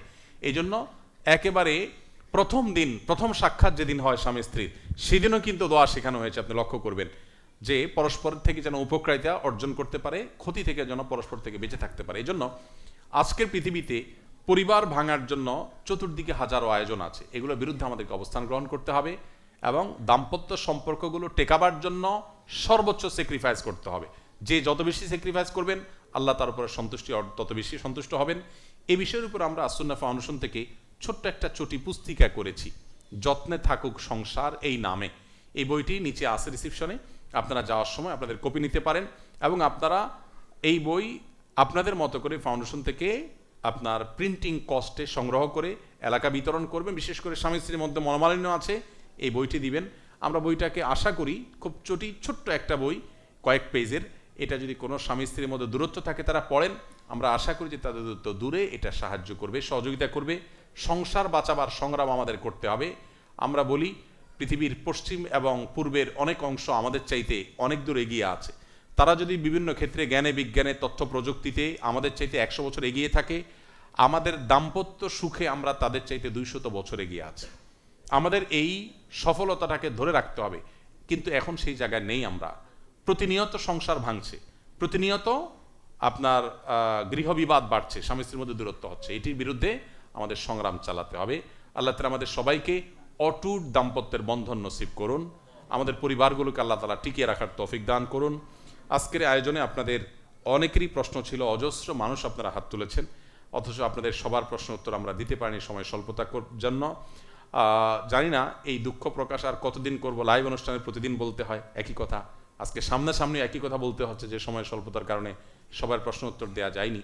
তবে আল্লাহ তাআলা তৌফিক দান করলে ইনশাআল্লাহ বিইذনিল্লাহ আমাদের সুযোগ আসবে প্রশ্নগুলোর উত্তর দেওয়ার, এবং এটার জন্য কল সেন্টার সহ বিভিন্ন আয়োজন আমরা রেখেছি। আরও আয়োজন আমরা করবো ইনশাআল্লাহ, যাতে করে আপনাদের কোনো প্রশ্নের উত্তর পাওয়া ছাড়া যেন না থাকে। এআই চ্যাটবটের যে কাজ চলছে সেটা যদি শেষ হয়ে যায়, আমরা আশা করছি লক্ষ লক্ষ প্রশ্নের উত্তর অ্যাট এ টাইম আমরা দিতে পারবো ইনশাআল্লাহ বিইذনিল্লাহ।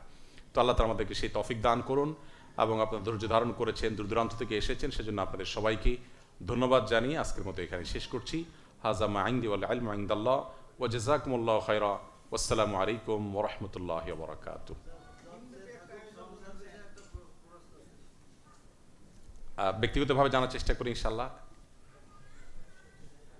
কি বিষয়?